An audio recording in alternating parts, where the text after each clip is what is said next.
Good morning. Good morning. How's everybody? Do you know who's in the house today? Yes. I am. Thank you. Thank you. Let's see. Yes, I am. I'm here. It's always good to know whether you're here or not. Okay, so y'all, well, we're going to talk about it later, but this is my first time using my mic hand while it's broken. And I'm used to putting my little pinky up to hold it in place. So just raise the high sign if you can't hear me. All right. I am so happy to be here because who is in the house? Justin Guarini and Kim Walsh Phillips. That was pretty good for morning, but I think I can have a little more applause. Who's in the house? Justin Guarini and Kim Walsh Phillips. Thank you. Thank you. Thank you for showing up. I'm so excited that we are about to shift into summer, but we know what that means for NSA Georgia speakers, right? It's not going to the beach. It might be. It's not just hanging out. It might be.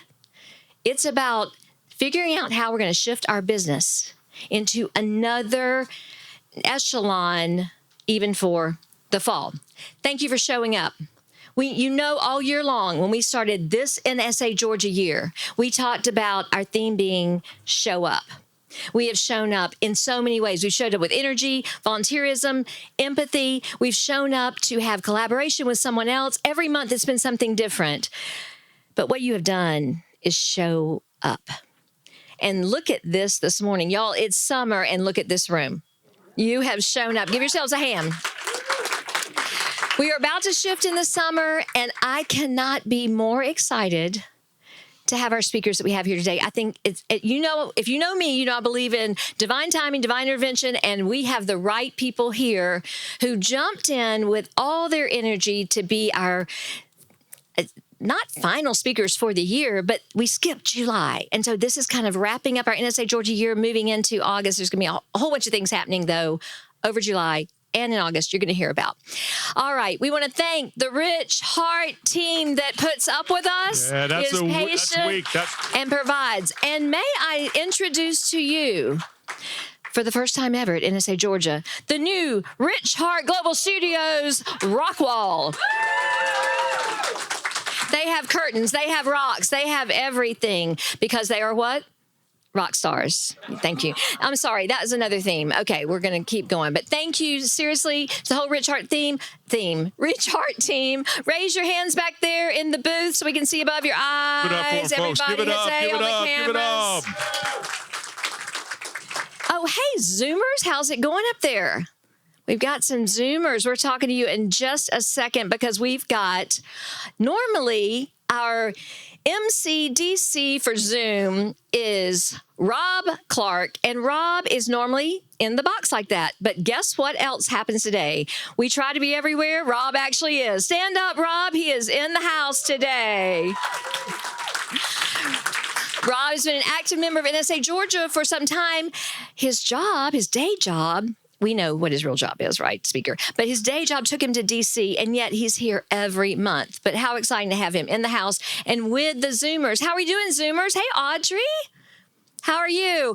And tell me who's in the, I can't read that with, hey, Blake, thank you so much. Did I get that right? Blake, we're so glad you're here. He's like, she is making me talk. I am on Zoom for a reason. We are glad you are here. You will be just as involved as we are. We don't forget our Zoomers ever, and we appreciate so much that you have on your cameras. If we can flip back to slides, please. Thank you. All right. So, yep, we skipped a couple. All right. So the Zoomers, Kim and Justin want to see you. So thank you. So if other people come in, Audrey, Blake, you're in charge of asking them to turn on their cameras. And I just realized I'm looking at you there, but I should be looking at you there. So, all right. Kim and Justin want to see you. And I'm saying that intentionally, not just because it's our Zoom slide, and we always say that because our speakers want to see you. But I want to tell you a little bit about dinner last night. Our board had the opportunity to go to dinner with Kim and Justin. And the whole conversation was about us. Not me, not you, but about us. Well, tell me about NSA Georgia. Tell me what the folks are doing. They put some people on the hot seat, right, Siobhan? They did a whole bunch of things. They never stop working. They're always on. They are not always on stage. You know, some people are on stage, and when they're off stage, it's like, eh. They're just on, and they're just as they are up here, they're like that in real life. So they're interested in us, and they want to see you. And so I'd like you to raise your hand. That was not a rhetorical question. Just raise your hand. Thank you. I'd like you to raise your hand. You may keep raising them. You may put it down if you are not willing to be on a hot seat or be up on the stage with Kim and Justin or do something odd today. I did not see any hands go down. Thank you so much. All right, so be prepared. Oh, Michael Wilkinson, I couldn't find you. I'm calling you out today. So be prepared, you and Amanda. Got it. All righty. So who shows up? Our ops team that helps our board, and that is Jessica Kennison, Lead On Me Live. They're our VA team. Abigail Pierce, where are you? There she is. Abigail is, she's started out saying, sure, I'll show up to help you with coffee and name tags. And now she's gone all the way to photographer and everything else, and she'll be helping coordinate lunch. You love Abigail, right? Maggie Malcolm, Abigail and Maggie usually trade off weeks, and so Maggie is on her way out of town, but Maggie Malcolm, Abigail Pierce, and Jessica Kennison keep us going. Let's give a hand for them. All right, you're going to hear about this later, but what is this? What are you supposed to be doing? Check in. Thank you. We have improved that system, so make sure you check in, and thank you for Jessica and her team figuring that out. All right, really excited. Live on the main stage here, Justin and Kim Walsh Phillips. And as seen on American Idol, and one of my husband's and my favorite ads. Raise your hand again. Don't raise it yet. Thank you. How many of you have seen the Diet Dr. Pepper Little Sweet commercials? Raise your hands high. How many of you can't stop laughing when you see them? Okay. Favorite commercials long before I knew there was a Kim Walsh Phillips or a Justin Guarini. My husband and I love these commercials. We're going to do a little thing in a minute, but as seen on American Idol, also season 1. Do you remember Justin Guarini? Okay. Little Sweet is in the house. Can we hear, could we just hear a quick, I'm the sweet one? There we go. Oh. I will tell you a story. When I went to a workshop in New York City with Kim and Justin, I told him, I said, you're not going to believe who I'm going to this workshop with. I'm going to meet Little Sweet. And I said, would you just do a little video for my husband? Little Pete. Okay, there we go. All right. As seen on Swimming with the Sharks and Below Deck. Now, she wasn't really on the Shark Tank. It was even more important. Kim Walsh Phillips coaches and has as a client Mr. Wonderful. Little Shark is in the house. Can you sing, please, Kim? I'm the tough one. Okay, thank you. Thank you. So Little Shark is in the house. Now Justin calls her the Velvet Hammer. You're going to find out why later today. Be prepared. You know, Kim Walsh Phillips, her most recent book is The Shift. As we shift in the summer, y'all get that graphic marketing kind of combo. Okay, got it. So as we shift in the summer, you can see her with her book and book signings, and you also could have seen Justin in guitars and hairspray. Okay, as Little Sweet. All right. And this woman still works with him, and he still works with her in the midst of it. Did we say that you need to scan to check in? Okay, just letting you know. I am so proud to be your president. I always tell you that. I am so proud to work with our board of directors. Now, we're going to officially thank them in August when we change and have a different, set of officers come in, a different structure. We're doing a whole lot of things this summer. And so I want you to be looking in July for some notices about what's coming up. But for today, even though we thanked officially August 17th at our next meeting, I want you to be able to see all of the board members that are here. I'm going to be calling up them one by one, not in this order, but they're also going to be telling you about all the things. Normally we go a little quiet in June and July. We're still having some stuff. So they're going to be telling you all about that. But before they come up, could you just give a round of applause for our 2023-24 Board of Directors for NSA Georgia? I would like to invite Candace Joby on the stage, please. There she is, President-elect. As each of them comes up, you're going to be learning a little bit more about our organization and the kinds of things they've done. As you know, we talk about being on stage, we talk about speaking, we talk about being in the spotlight. Today, you're going to talk a lot about being the celebrity in your niche as a speaker. And yet you're going to get really, really hands-on information about how to build your speaking business and how to get better at what you do. This board has spent all year getting better at what they do in talking about streamlining processes and getting you engaged. And this just proves it of how you've shown up. Candace is going to tell us about something coming up in July. You may have the red mic.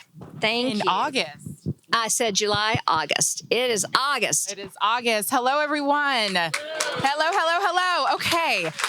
So what you need to know about, and hopefully mark your calendars for, if you've not already bought your ticket, here's your chance. One of the last opportunities. NSA National, our national summer conference, and I'm being told to move over. So here we go. That was smooth. I like it. This is a little behind the scenes work. You see how that worked? A professional teaches you something every minute. Influence National Conference happening this summer, really in about 6 weeks from now, August the 3rd through the 6th. This is the conference that you want to be at if you are really serious about taking your speaking business to the next level. This is where we have the masters come to the stage, show us how it's done. This is where we have breakout sessions where you get to learn and really dig into specific pieces of your business. And it happens over 4 days. We get to see the new award winners. Jeannie will be on the stage as a new CSP. And this is really where we like to have our chapter represent. So can I just get a show of hands of people in the room who are already planning to go to Influence next year, or in 6 weeks, not next year, in August? All right, so we have about, 5, 7 people raising their hand. Last year, y'all, we had 25 people representing Georgia. So there's still time to sign up, buy your ticket, join us there. It's a conference that you don't want to miss. Thank you, Candace. Seriously, Influence, it's hard to explain, but you want to be in the room. You want to show up. Thank you. I'd like to now introduce Tyran Jackson, our Director of Member Outreach, and Judy Herman, our Director of Member Engagement, to the stage, please. And they are going to be introducing our new members that have joined. If you have joined this month, but your picture is not on this frame, raise your hand if you're in the room. Okay, we have had 2 more join since we did the slide and did the name tags. All righty, you may, use my mic. If you'll take the red one. All righty. Well, good morning, everybody. Great to see everybody out here at NSA. It's a pleasure to be up here and to see a room full of people who have either been members for some time or have become members over the course of the last year or so.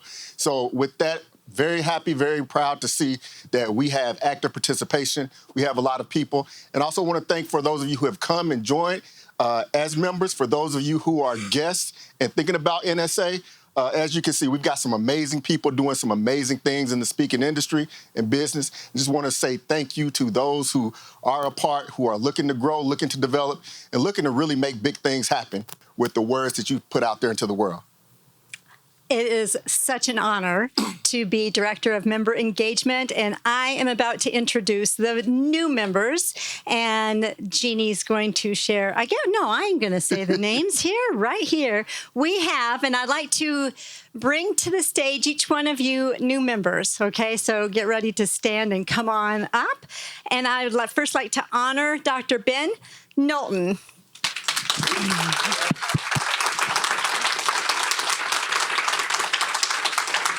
It's wonderful to have another human being in my field of mental health, and I'm excited, Dr. Ben. So, Ben, first off, on over. Thank you. Yes, if you could give us over. a quick sentence or something about what you talk about in your background. Okay.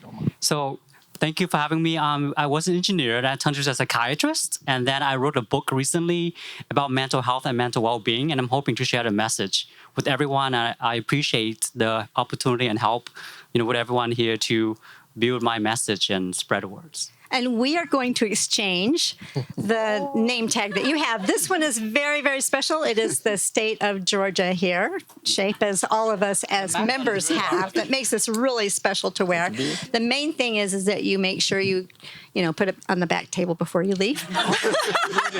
So welcome. Thank you so much. Next, we have Cheryl Thomas. Is Cheryl in the room? She is not here today, but we want to honor her. And also, we have Dr. Pamela Robinson. Dr. Pamela Robinson? Dr. Pamela Robinson cannot be with us, and I found out when I called her in the middle of the night in Tokyo.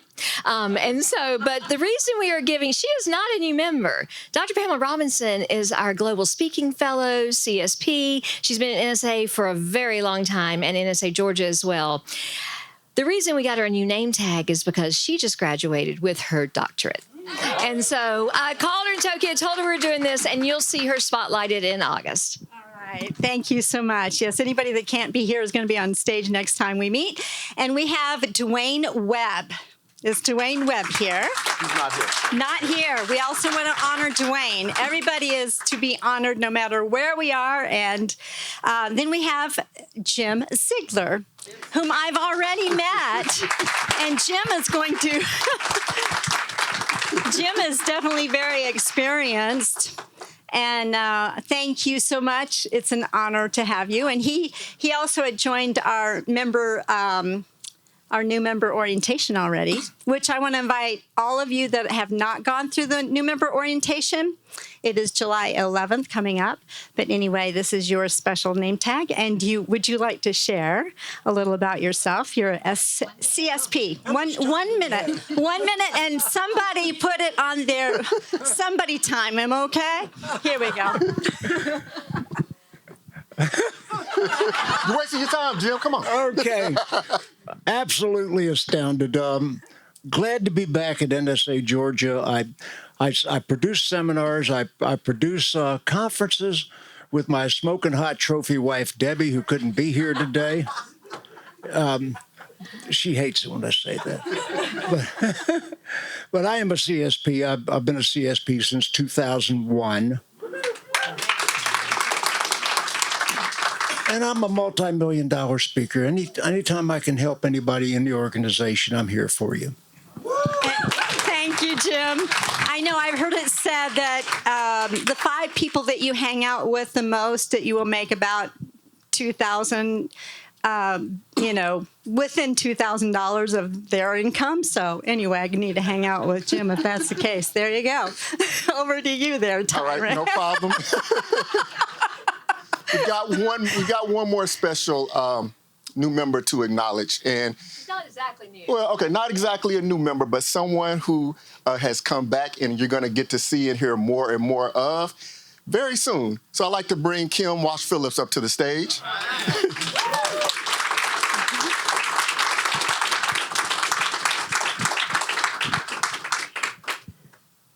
And Kim, even before you get up here, on behalf of NSA Georgia, we want to say thank you for what we know you're about to provide coming up to us and all. But more so than anything, we want to officially give you your NSA Georgia name tag. Thank you. Thank you. Thank you.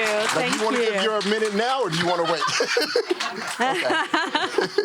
Yeah, right. welcome. I do want to just reiterate, July the 11th, we are meeting on Zoom, and it'll be at 6 o'clock just for an hour of your time. Make sure you come because we get to know you, you get to know us. We will help you to get really reoriented or oriented into your membership and to really milk it for all it's worth. And anyway, that's what I have to say. And one last thing to all of the guests that are here, if you have any questions about membership or want to know more about NSA and the benefits, feel free to catch myself or Judy at any point, or anybody on the board during the breaks or any time afterwards. So with that, we appreciate it. Thank you, everybody, membership, and Thank you so much. If you're a guest today for the first time or a second or third time, please stand up so we can wave at you and know who to talk to at the break.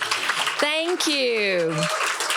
Thank you. And I know Stephanie was invited by Kim. We've got so many people here. Thank you for inviting. And thank you, members, for inviting people to be here. Sorry, 1 second. I got to change. I can't do that thumb. All right.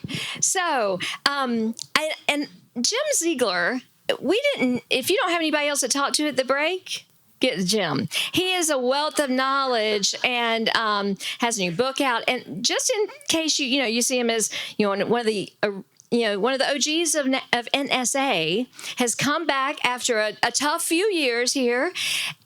You're looking up Jim on LinkedIn, and that's where he wants to be communicated with. By the way, that's his messaging platform.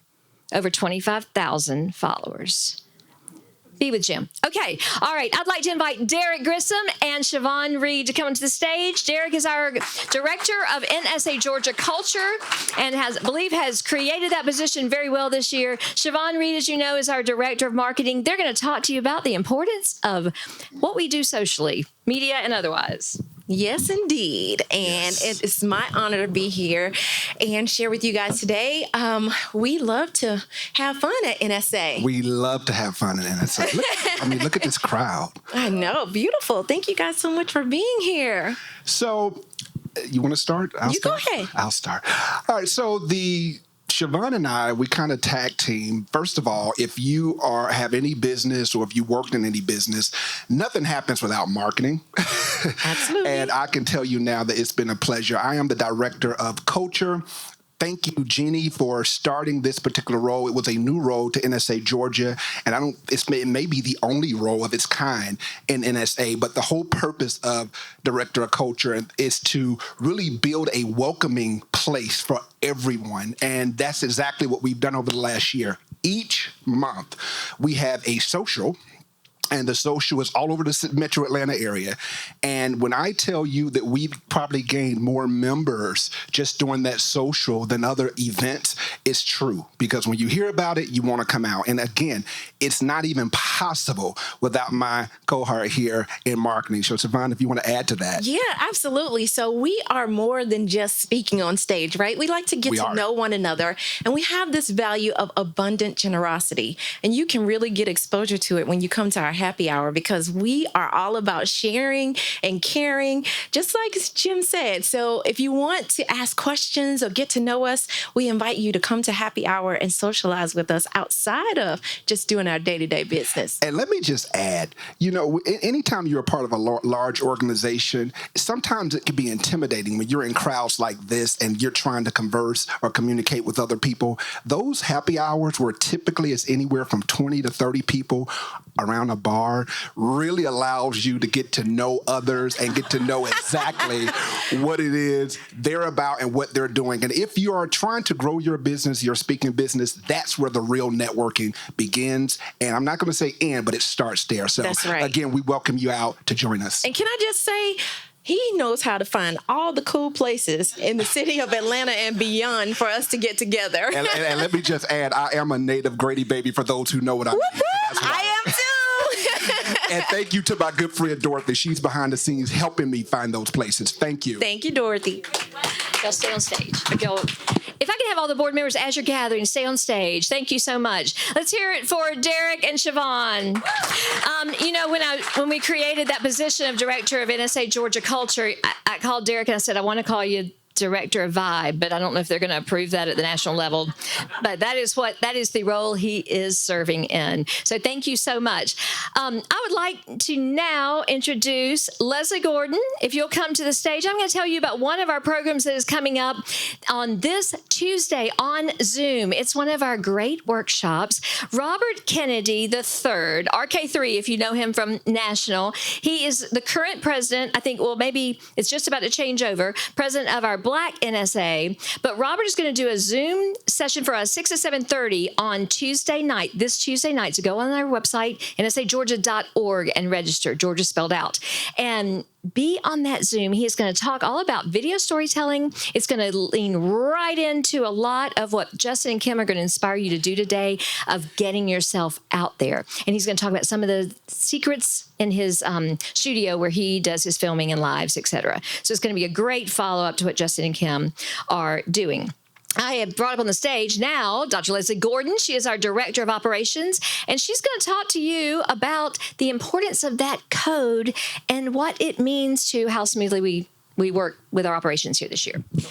I will talk to you about that, but first I want to seize an opportunity because all year long you've had cute nicknames for me about the whole name tag thing, like name tag queen, name tag Nazi, all that stuff. I'm rebranding, and I'm going to be the name tag hammer from now on. Take in that. So that's what I am to you from now on, right? Okay. So to the QR code. As Jeannie mentioned earlier, we have been refining processes all year long. And one of the data points that really means a lot to us is knowing when you come, what events you come to, what main stages you come to. And so we have our QR code now that's everywhere. You have no excuse for not using it. It's on the tables in the back. It's at the reception area at the front. So as you come in, if you have not already registered, we want you to utilize that code. So we have really, really good information about who shows up and where, because we want to keep track of our friends at NSA. It's important to us that you're here. We do a lot of work here behind the scenes to make great events that are helpful to you and your business and to help you have some fun with your colleagues as well. So let us know you're here. All right, name tag hammer is out. I would now like to invite Tom Wilner, Richard Harden, and Paul Shemp to the stage, please. Let's give them a hand. Richard Hardner is our Director of Speaker Education, and as you know, he lives and breathes Speaker Academy. Tom Wilner is our Director of Technology, who does not know what he's in for, as he joined us later in the year, but is responsible for helping us get something very exciting and new this year. I'd like to invite Pam Lymiller to join. She is our immediate past president, but so many hats, and has served almost the entire year as our Director of Finance. And so she is going to join us, and if you'll stop saying about Tom, so we can put that together.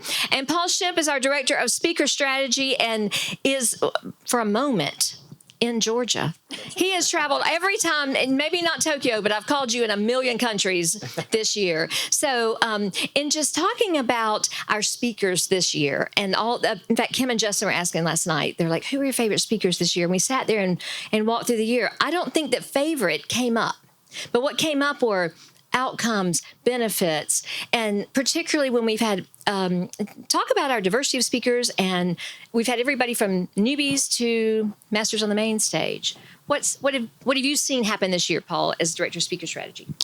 Two things, really. One is the number of people that have come into how to build a speaking business. I mean, there's so many ways to do that, so many great ideas. And then the second thing is the platform skills. So many great speakers. There's no one recipe to make any speaker successful. It's part authenticity, and it's also part stage skills. And I think the combination of both has been terrific this year. Perfect. Thank you. Paul Shemp, Director of Speaker Strategy. Can y'all grab a gray mic? I think there's a gray mic back there. Is there an extra mic? All right. I now would like to hand the mics wherever they are. There's a gray mic. Oh, here he is. Here he is. Thank you. Gray mic and red mic. If we can hand those to Tom Wilner, our Director of Technology, and then Pam Lymiller, our immediate past president and treasurer. Tom, what's about to happen over the summer? What are you and I going to be really digging into? So yes, first of all, as the resident nerd on stage, I just want to give a shout out to my remote people. Compete with you. Well, that's true. The nerds. There we go. Yeah. Anyway, shout out to the remote folks out there. So I also want to let you know what we've been up to on the technology front. We're getting a brand new platform to run NSA Georgia. So I'm very excited because right now we have so many different platforms to do each of the different pieces, to communicate with you, to manage memberships, to register for events, and that's all going to be... He's diplomatically saying pain in the butt. Go ahead. But anyway, some of the benefits, there's actually going to be a new mobile app, so check-in's going to be a lot easier, and being able to share information. Did you hear that? They went, ooh. It's like we're getting fancy. And not 8 steps to register for an event, that'll be kind of nice. Or to set up an event. So the next few months we're going to be very busy transferring data and doing all that fun stuff. So looking forward to that. So. Damn. Your time's up, apparently. I hear the ringing. I will. Got it. Okay. Y'all squish in. We got to get in the spotlight. Thank you. Go ahead, Pam. Y'all are Okay, good. and you might outskirts. wonder, Candace, are you in? Yeah, good. why we're investing in a new platform. How many of you have trouble finding all of the buses on the CAPTCHA when you have to register for an event, right? And then you find the buses and you have motorcycles. Okay, we are doing away with all of that. The whole no more CAPTCHA. No more CAPTCHA. The whole focus is on the membership. Everything we do, it's an investment for us to upgrade our platform. The reason we're doing that is for you. We want to just smooth the skids for you to be able to easily register for events so we can figure out how much food we need, how we should set up the chairs, all those background things that happen. And in the investment area, we are really fiscally responsible with the funds that we collect as membership fees, and we don't charge you nickel and dime you throughout the year. We really try to plan our year so that you join once and we include as much as we can in your membership. So everything we do is really with you in mind, and this big investment of upgrading our platform is one of those things. And please be patient with us as we go through that, but we know it's going to be better on the other side. So Tom and I are going to fight it out on the geek front, and we will together figure it out and get it to you. Thanks. Thank you, Pam. Pam Line-Miller, our immediate past president treasurer, and about 14 other things. Food carrier, tea picker upper, all the things. If we can pass the mic to Richard Harden, our director of speaker education, to wrap it up. Wrap it up, but I think my time is 1 minute. That's true. So Speaker That's Academy. true, Mr. Harden. Walked into NSA Georgia some years ago, knowing I knew how to speak and wanting to start a speaking business, but not knowing how. Is anybody in that situation? Fortunately, NSA had a program where they walked me through a curriculum. At the end, I got video, I got photos, and I said, I like it. And one day I became the director of that program. So let me do this. I don't have enough time to tell you all the things we're doing in Speaker Academy, but I want to show you something. Is that okay? All the members of our current cohort for Speaker Academy, let me get you to stand, because they were here last week for boot camp, walking through their speeches, their presentations. They'll be back here next week. Wait, stay standing. And everybody that's ever gone through Speaker Academy, that'll help. Everyone, step forward if you're in the board. Gone through Speaker Academy. And we're in Speaker Academy. Leslie, you have not. Step back. Ask these folks about the value of having someone hold you accountable, partner with you, and go through the process from the place where you are at the time during the break. It's a great program. We're having a good time building better speakers and better businesses, and y'all better do your homework. Could we have a round? Oh, and let me acknowledge Chris. Before we do the round yes, of ma'am. applause, right, you all, I just have to say before we turn it back over to Jeannie has been the most incredible president that we have seen recently over the last 12 months. I mean, there have been so many incredible things that have happened, new programs, and I just want to take a minute. I mean, we're going to do a whole thing in August, but I just want to take a minute to say thank you for everything that you have done. Thank you. You have been so incredible. Thank you.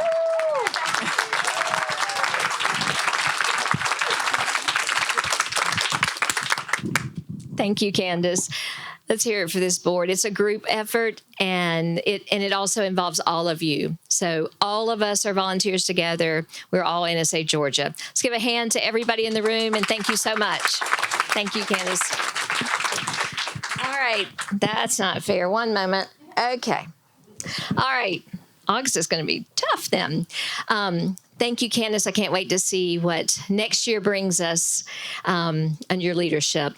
I would like to introduce two of our folks that have really joined NSA Georgia and have really stepped in and doing a lot of things that maybe we don't see in how they are guiding us as new members. You know, we always put spotlight up here on folks that have joined us recently, and I'd like to invite Glenn Gould to the stage.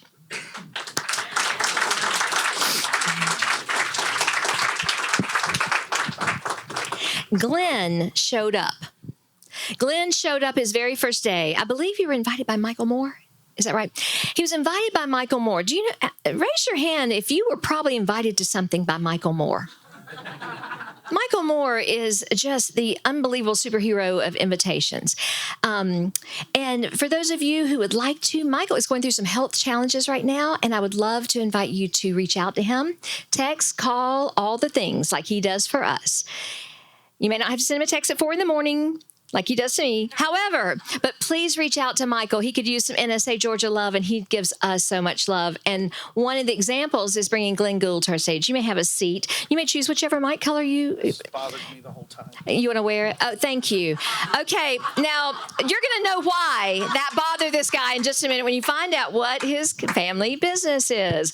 So have a seat. Glenn Gould, and what I'd like to say also is Glenn is coming in a little early, a little late and a little early into the mix, and he is going to become our new Director of Finance. Pam Line-Miller, you may dance on the table. Yes. And he's going to join us in the transition where we're getting a platform and all of that. But Glenn showed up. His very first meeting, I will never forget, you're sitting right there. Michael invited me, goes, I'm bringing somebody. You know, he always send me these names. He's bringing somebody. Glenn shows up. Who did you buy? Whose auction did you buy? Raymond Ray. Ramon Ray. Ramon Ray was our speaker, and we do an auction sometimes and, you know, have that. And Glenn, we don't even know Glenn. Hey, Glenn, glad you're here. Glenn keeps bidding and bidding and bidding and takes away the big prize. And so on his very first day, we knew he was a keeper. So Glenn, tell us, why in the world did you show up at NSA Georgia? Well, thank you very much for having me. I have to confess that I was a member of NSA Georgia back in the early 2000s, and I went through Speaker Academy with Jim Ziegler, the big dog over there. So, gotcha. And it was great to see him this morning. I took a pause in my life. I was kind of in the employment world. I was a Chamber of Commerce executive for a number of years. And then one day, the Metro Atlanta Chamber invited me to be successful somewhere else. And so I did so. And yeah, for those of y'all We've all had that experience, that's have we called not? fired. Been invited somewhere else. Enjoy that. Yeah, so we started our dry cleaning pickup and delivery service, and over the years, it's just been gnawing at me that I continue to want to speak. I have a platform. I have some things I want to say, and I have some people I want to help. And so I knew that the only place to go was NSA Georgia to get started again. I love that. What do you want from us? Like, how can NSA Georgia support you and your businesses? Tell us a little bit about what you speak on, and tell us about why you adjusted my cape. Okay, so I'll do the last one first. My family and I own a dry cleaning pickup and delivery service and a plant on the south side of Atlanta. We serve Coweta, Fayette, South Fulton counties, and it bothered me the way it was hanging because it's going to wrinkle. So, yeah. Thank you. Nothing's worse than watching your beautifully dry cleaned clothes get folded over your arm. When you go to pick up your dry clean, don't do that to that poor dry cleaner. Carry him out on the hook. Oh my goodness, I do that every time. Hurts their feelings. Self-awareness, people. Self-awareness. So anyway, going back from there, what I want from here is the opportunity to serve. And I know that sounds a little upside down, but not probably for this audience, but for a lot of folks it does. Our tagline in our business on every communication is thank you for the opportunity to serve. And so I find that with service, I get so much more than I ever give. And so that's really what I'm looking for, is the opportunity to serve. I love that. Thank you. Did you get that tagline, dry cleaner? Get it? Okay. So the third thing is, what can we do for you? You have a servant's heart. What can we do for you besides hang our capes straight? You can help me get more clear and more efficient at communicating what it is I want to do. Help me to kind of clarify that. It's funny, I can help every one of you in 5 minutes with exactly what you ought to be saying, but I can't do it for myself. At 3 o'clock in the morning, I'm rewriting it over and over and over again. Maybe you do too. But my current mission is to help entrepreneurs and their teams find their first day enthusiasm so they'll be more productive. Give him a hand. Glenn Gould, ladies and gentlemen. All right, if you would sit with the cape chair for just a moment and just wait. I'd like to now introduce another one of our new members also in our current Speaker Academy cohort. Janita, where are you? Okay. We're going to have fun with this. All right. She is going to teach us how to say her name correctly, first name and last name. And I just howled laughing. You may have the gray mic and the middle chair. And I howled laughing when she was, I think it was on one of our Speaker Academy Zooms, Richard, I think it was, when she starts bringing up. How many of you ever watched Modern Family? That's my joke. I was going to say that. Okay. Scratch that from the script. Rewind. I never said that. I'd like for you to tell us how to pronounce your name correctly, and everyone's going to practice it. Okay, but can you put my picture there? I can. That's not you. Thank you. That's not you. My thumb's not working Definitely fast. Here we go. not you. Thank you. There you go. You're quite a demanding Okay, guest. so Go ahead. I went to school here where I got my MBA degree from Emory University a long time ago.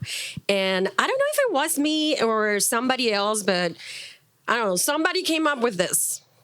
So my name is Janita, right? And everybody here in America is like, oh, Yanira. And I sounded like a disease, like diarrhea. No. Juanita. No, it's not. It's Janita. And somebody in the MBA said, oh, I got it. Janita Beer. Get rid of the beer, and that's your name. And I'm like, good. Like, this is amazing. So, Janita Beer, Janita.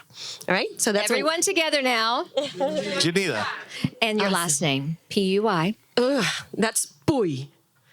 I know. Okay. I'm sorry. Let's practice that one more time. Her last name is? Poi. And say it all together now. Puy. Janita Boy. Oh, well, Poi. Okay. Janita Beer. Janita Beer Poi. Beer is not her middle name. Okay, that's another name. So, all right. So I will not take your joke. Okay. But we're welcome to NSA Georgia. You came in, you jumped. We had a great conversation when you were interested. I believe Christy Renee invited you. Christy Renee Steele is our Director of Content Strategy, which I was about to say something. I forgot when Candace was saying something. So Christy Renee Steele also. She couldn't be here today, but she's our Director of Content Strategy and also our your agent, right? She invited you to NSA Georgia. Yes. So tell us, why did you come? What made you come? What made you stay? Well, I met Christy. We were working on a project some time ago, and I fell in love with her. She's an amazing human being and gorgeous physically, and we just click. And, you know, I spent 20 years in corporate America. I came back here 3 years ago, heartbroken. I got divorced, and I just really came with 2 suitcases. Well, my friends came to 6 more, right? Wait till you hear Speaker Academy talk. You'll learn. But anyway, I came here, and I didn't know, when you're heartbroken and when life throws you an adversity, you don't know what to do. And when you put it out there in the universe tells you exactly what you need to do. And at some point when I decided, this is what I want to do. I want to impact people. I want to transform lives. I'm a wellness coach. I have a master's in health coaching, and I want to change life, and I want to make wellness viral. So I came here and I saw that you had this showcase. So I came here for the showcase. What I'm doing right now, I'm part of the Speakers Academy. And when I saw you, Michael, I was like, I have to be there. And I talked to Jeannie, and I'm like, you know what? Where do I sign up? And I did. So this is why I'm here, because when I saw you guys, you make me want to be here. And you want to make me, improve my speech. So that's why I'm here. I love it. She's told us what she brings to the table. She's told us what she needs. How else can we support you the best? Well, Richard has been amazing. I realized when I first did my speech that I don't speak that well, but I'm just going to say it.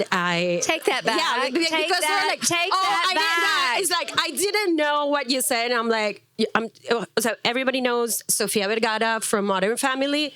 Do you know? Raise your hand. Richard didn't know.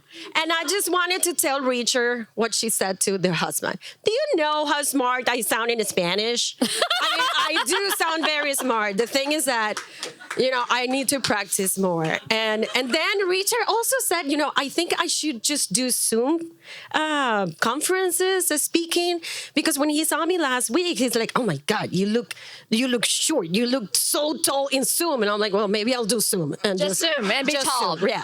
So how smart you sound in Spanish and how tall you look on Zoom. Yes. Those are your two, I'm never going to come back here. That's anyway, I've been learning a lot. I want to do this. I know that I can impact people, and my area of opportunity is to find the right clients. And I've been lately. I've been speaking to Latin entrepreneurs. I'm sorry, that's one of the words that it's hard to pronounce. And it's hard for us too. It's okay. And I want them to know that they can have success in their business. But success begins with you. And you know that from the inside out, like the doctor said to me. The doctor? Dr. Ben? Or Dr. Lide? No. Yes. Dr. Bill? Yes. He's not We here. got a lot of doctors He now might be this in the year. bathroom. Do you know I how many don't know. doctors we got in this group? He's like, I know, I have. Raise your hand if you have an academic doctorate or an MD doctorate or an anything doctorate and you're in this room. We sound smarter in NSA, Georgia. All right. So thank you. No, thank you. I know I can make an impact, and I'm counting on you to help me impact more people in my life. So thank you. Give them a hand. What do these two people who have come from corporate, have a dry cleaning business, have in common? NSA Georgia. This is why we're here. This is how we're a different kind of modern family, right? If you need dry cleaning and you need a beer, we got it all right here, NSA Georgia. That's a business model right there. That's right. I'm so grateful for these two because they represent you. Let's give them a hand. Janita and Glenn, thank you so much. Pardon? Off is great. Thank you. You show up. These are two examples of folks that show up, and we've created such an amazing year, 2 years, 3 years, 4 years, 5 years. We have multiple. Raise your hand if you're a former president or board member, other than the ones that were up here. If you're a former president or board member of NSA Georgia and you're in this room, look around. Where's June Klein sitting? I can't see her. There she is. Thank you, Cricket. June, John, I can't see through all the lights of who's here. Actually, why don't you just stand up? Thank you, Jim. Stand up again. I want you to see who these people are. Presidents, former board members have helped us get to where we are. Rich Hart, Rob Clark, June Klein, Cricket Harrison. Who we got? Jim, as we've heard, the OG. John Brantley was our president 2 times ago, right?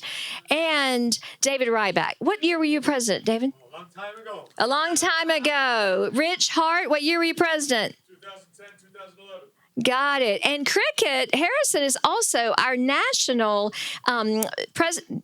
chair of Power Women NSA, our national group, and represents us. June Klein, what year were you president of NSA Georgia?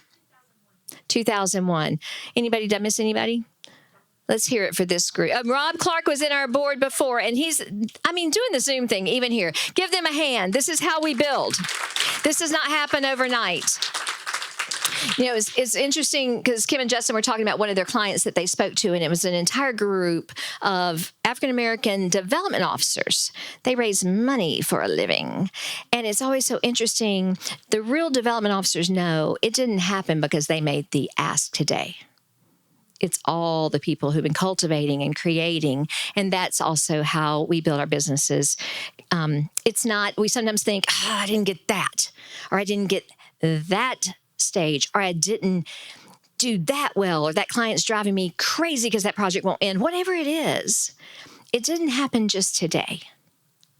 But you are going to find out some ways in NSA Georgia, and you're going to particularly find out some ways today from Kim Walsh Phillips and Justin Guarini about how to do some things today. They're going to speed up your scaling up in your business. But we don't forget where we've come, right? We don't forget all the people that showed up and continue to show up. We don't forget the people like Leslie Gordon, who was supposed to be on a little vacay, and then she called and said, I'm coming Friday, Saturday. I'm going to be there, and then I'll go. That's how we all show up. Every one of you here is an important piece of this. Lisa Daniels said, how can I help? She's back there helping already. She's like, I'll be operations because Leslie's here and Lisa's here. That's how it happens. You have shown up all year for NSA Georgia, and I want to personally thank you. It makes me even more proud to you, President. We've shown up on days that feel like this, where it's just going swimmingly, And we've shown up on days where there's been some stuff happening. And we all show up. I had some stuff happen here with my little superhero cast on here. And it's an interesting story. Kim and I were comparing stories this week about broken bones. I'll let her tell you hers if she wants to. But so I have a broken hand. And I don't have a good story. I'm a professional speaker and MC. And I don't have a good story to tell you about how I broke my hand.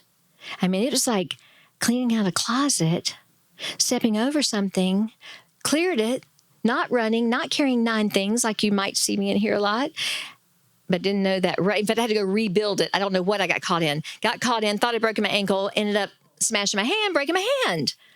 It's not a good story. I cannot put that in a keynote. I can't even use it on a Zoom. I can't even look tall on Zoom saying it. So, that. All right, you just got yourself pulled up on stage, sir. All right, so at Speaker Academy boot camp last week, with we were doing half the boot camp because there's so many in Speaker Academy. Half the boot camp last week with Mark Brown and Richard Harden and Jeff Justice and Pam and Sylvia and I were having. Sylvia, you're on Zoom, right? That is you. Gotcha. Let's hear it for Sylvia Moore Myers. She was in our last cohort. Thank you, Rob. And so Sylvia and Pam were talking, and they said, "How'd you break your hand?" I told them, and they go in the hall and start going, and I'm like, "Well, what are y'all doing? Like, you don't believe me?" They're like, "We're making up a better story." So we're going to do that today because our theme this year has been show up. And I think our best work has been when we've shown up, even if you didn't know what that job was, what that task was, what that exact expectation was, we built it together. So Sylvia, I'm taking yours and Pam Line Miller's. So I was going to bring you up on stage, but you may add in things. We're going to come to you, Pam. If you would join me on stage as coming up with the idea of that story, Rich Hart, because you spoke up. Will you come up on stage? And I'd also like to invite some of our representatives of last time's cohort for Speaker Academy and this time. So Michael Wilkinson, Amanda May, if you would come up. And then also, who else? Sawan, come up. And Colleen, yes, if you please join me on stage. Sometimes we need help. Sometimes we need coaches. Sometimes we need other people that can help us scale our business, figure out that speech, maybe listen to something so that it can be, tweaked a little bit. You're going to hear about those kinds of things today from Kim and Justin, but we also hear those kinds of things from each other. Richard Harden, you might need to be up here. I know. Look at you. Yeah, come on. I can tell. You're sitting there like she didn't call me up. All right. So I told you my story. It was really boring, and but I do have this superhero kind of cast. It's kind of cool, right? Hard to get dressed, hard to do the clicker. Okay. But what you're going to do is grab all the mics that are there. If y'all grab those red and gray ones, we'll pass them around. All right. So 2 lines. Okay. We're going to go down, and you all, I know I got to stay in your light. Rich keeps telling me to get over in the light. Stay in the light. Okay. So I look tall on Zoom. Okay. So I'm really tall. Yes, that's the problem. Your head is out of the screen. All right. So what I'd like for you to do is I want you to give 1 or 2 lines. I'm going to give you just like 10 seconds to think about it, but 1 or 2 lines about how did Jeannie really break her hand? This is your improv moment. Okay. So, after the last NSA Georgia happy hour, Amanda May and Jeannie just insisted on keeping the party going. They decided to leave from the steakhouse and go to... Oh, they were on their way because they decided that the best way to do anything is to do it improv. And so Jeannie raised her hand and she said... We better go to a karaoke bar. Because everybody can get involved. And if you're a speaker, you have to go on stage. So quickly, I can't sing. And I decided I climb mountains a lot better. Jeannie and I have been joined at the hip for a few years now. And I convinced her to come mountain climbing with me. And then we went skydiving. Told you. We went skydiving. TM will be proud. And upon deciding that skydiving. Wait, is it on? There you go. Take this one off. Try to great. Thank you. And upon deciding that skydiving wasn't quite the right idea, we then Went to base jumping. That's what you told me. The Seinfeld episode came full circle. It was true. It was base jumping. That's what it was. And I will be using that story in my next keynote. There Thank you go. very Give it up much. for Jeannie, huh? Let's hear it for Superstar. Richard, for Michael, for Amanda, for Pam, for Colleen, Sawan, and Rich Hart. Thank you, guys. Appreciate it. Sometimes you can, whoops, thank you so much. Sometimes you can take something really little and scale it up. Sometimes you can make something bigger than you even thought just by finding a little help, asking somebody different, asking a little coach, ask for some coaching, ask for some tweaking. So, is this not the cutest thing you've ever seen? They are not one of our sponsors, but perhaps they will be next year, Glenn Gould. Maybe we'll get a sponsor. Okay, so you saw this little bag? And so I thought, I'm like, that is like the cutest little bag. Is that a keychain? Is that an earring? What is that? For some of us in here, it might be an earring. And so I got it. And it says, oh man, don't do that with your hand. Okay, it says micro tote. Candace, I might need your help. Would you please unzip that? You know, you have to learn to ask for help when you got this. I asked a retired CEO, chairman of the board of YKK America to cut my meat the other day. All right. Would you help me? Yes. Yeah, I definitely couldn't have done that. All right. In a tiny little package, what do we have? A giant bag.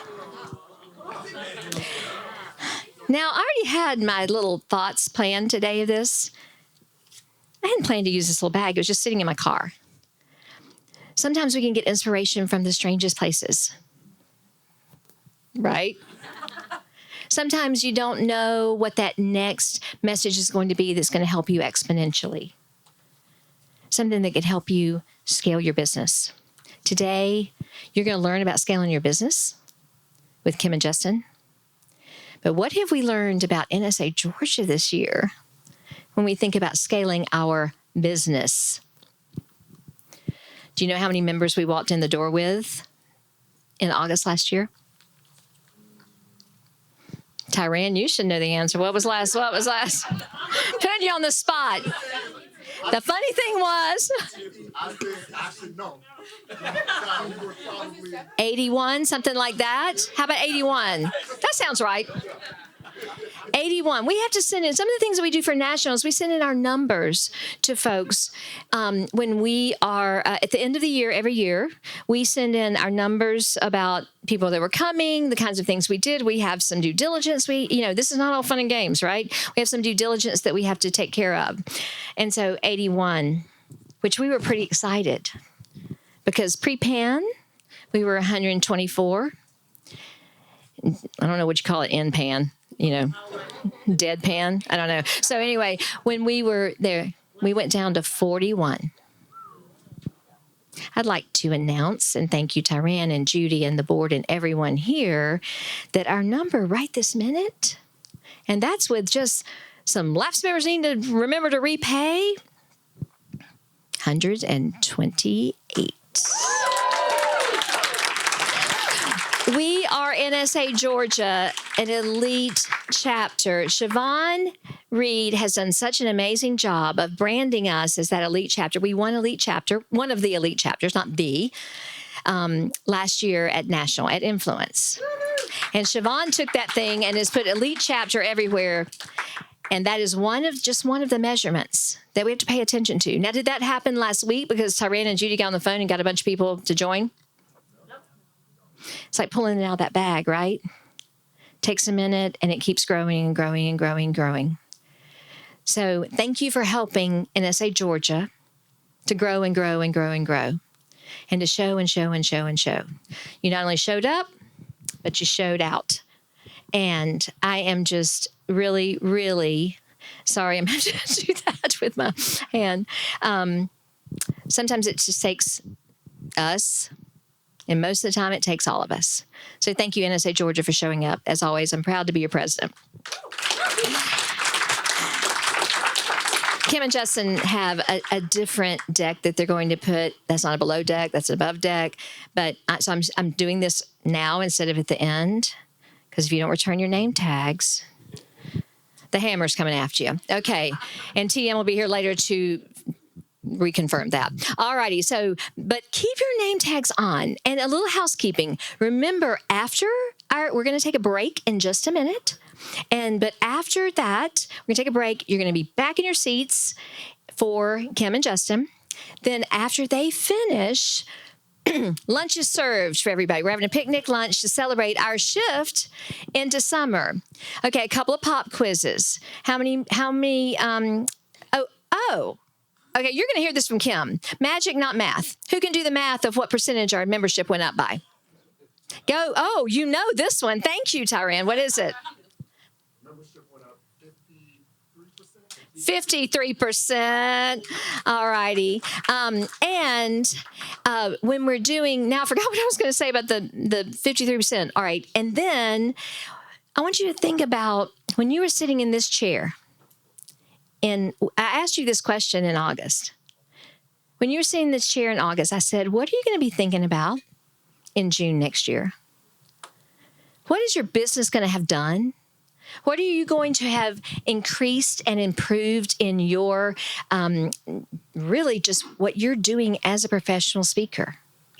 How many of you were sitting in here last June who were physically or on Zoom in the room this time in June last year? Or were in NSA Georgia last year? How about that? Raise your hand if you've joined since last June. You are showing up.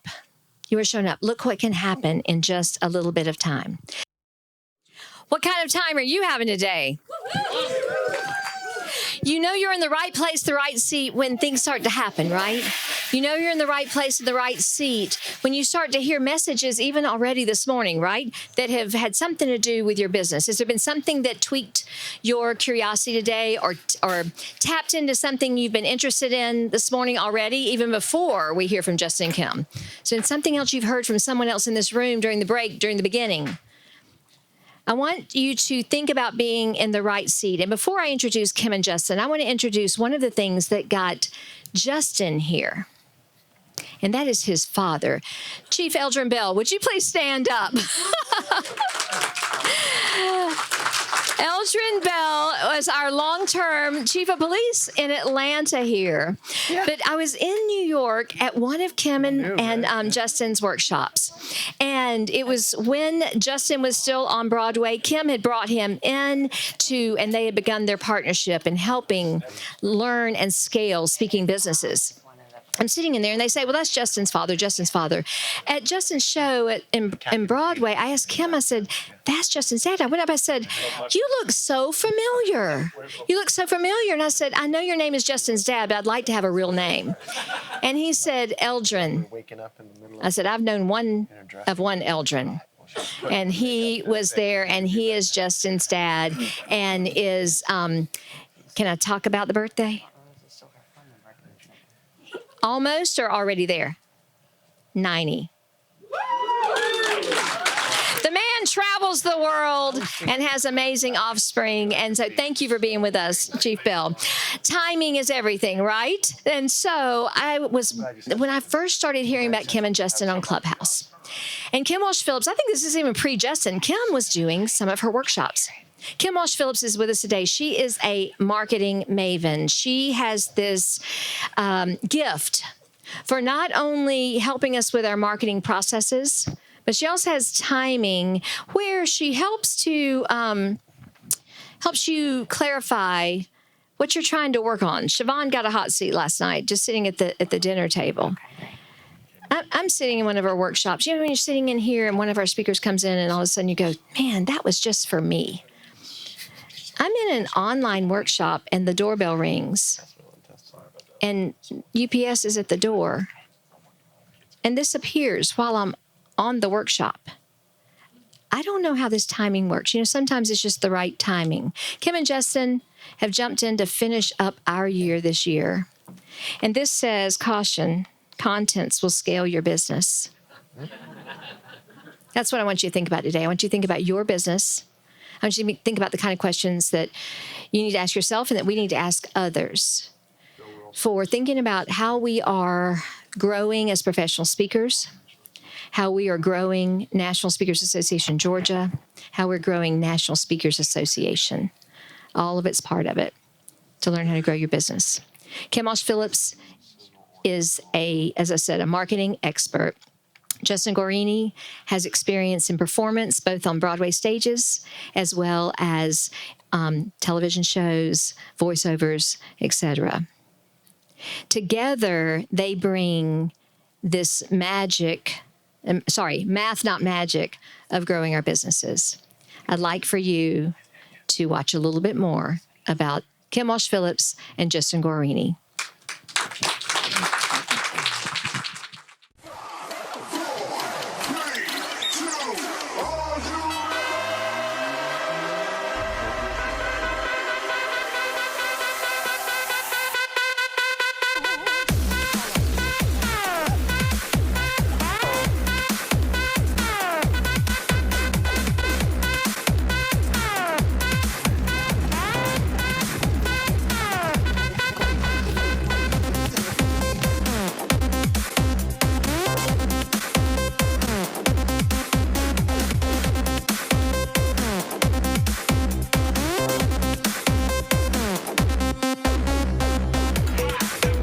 Welcome to the stage, Justin Guarini and Kim Walsh Phillips.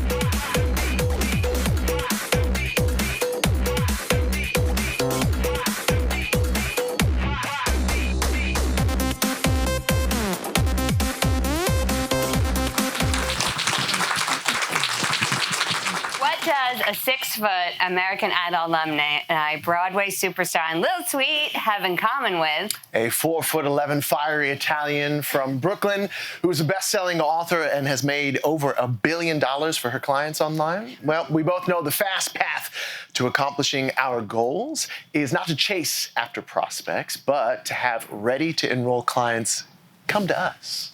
Yeah, we know if you want to multiply your impact and multiply your income, you've got to become the go-to expert of your market. Yeah, now, why? But why, Kim? Yeah. Well, you could be like this wonderful gentleman here.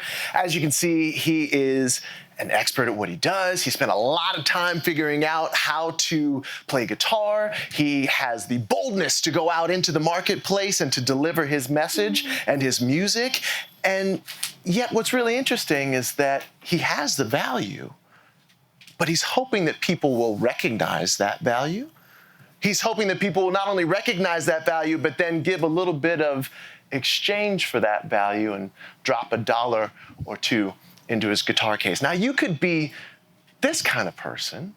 Who's basically begging for people to support him, his dream, his vision, his talent, his value, or you could have people lined up asking, waiting to work with you. I know that guy. Celebrities don't have to chase after prospects. No, people are lined up to buy from them. Yeah, for your business, being the celebrity of your market means you get to charge what you want. You work with who you want, right?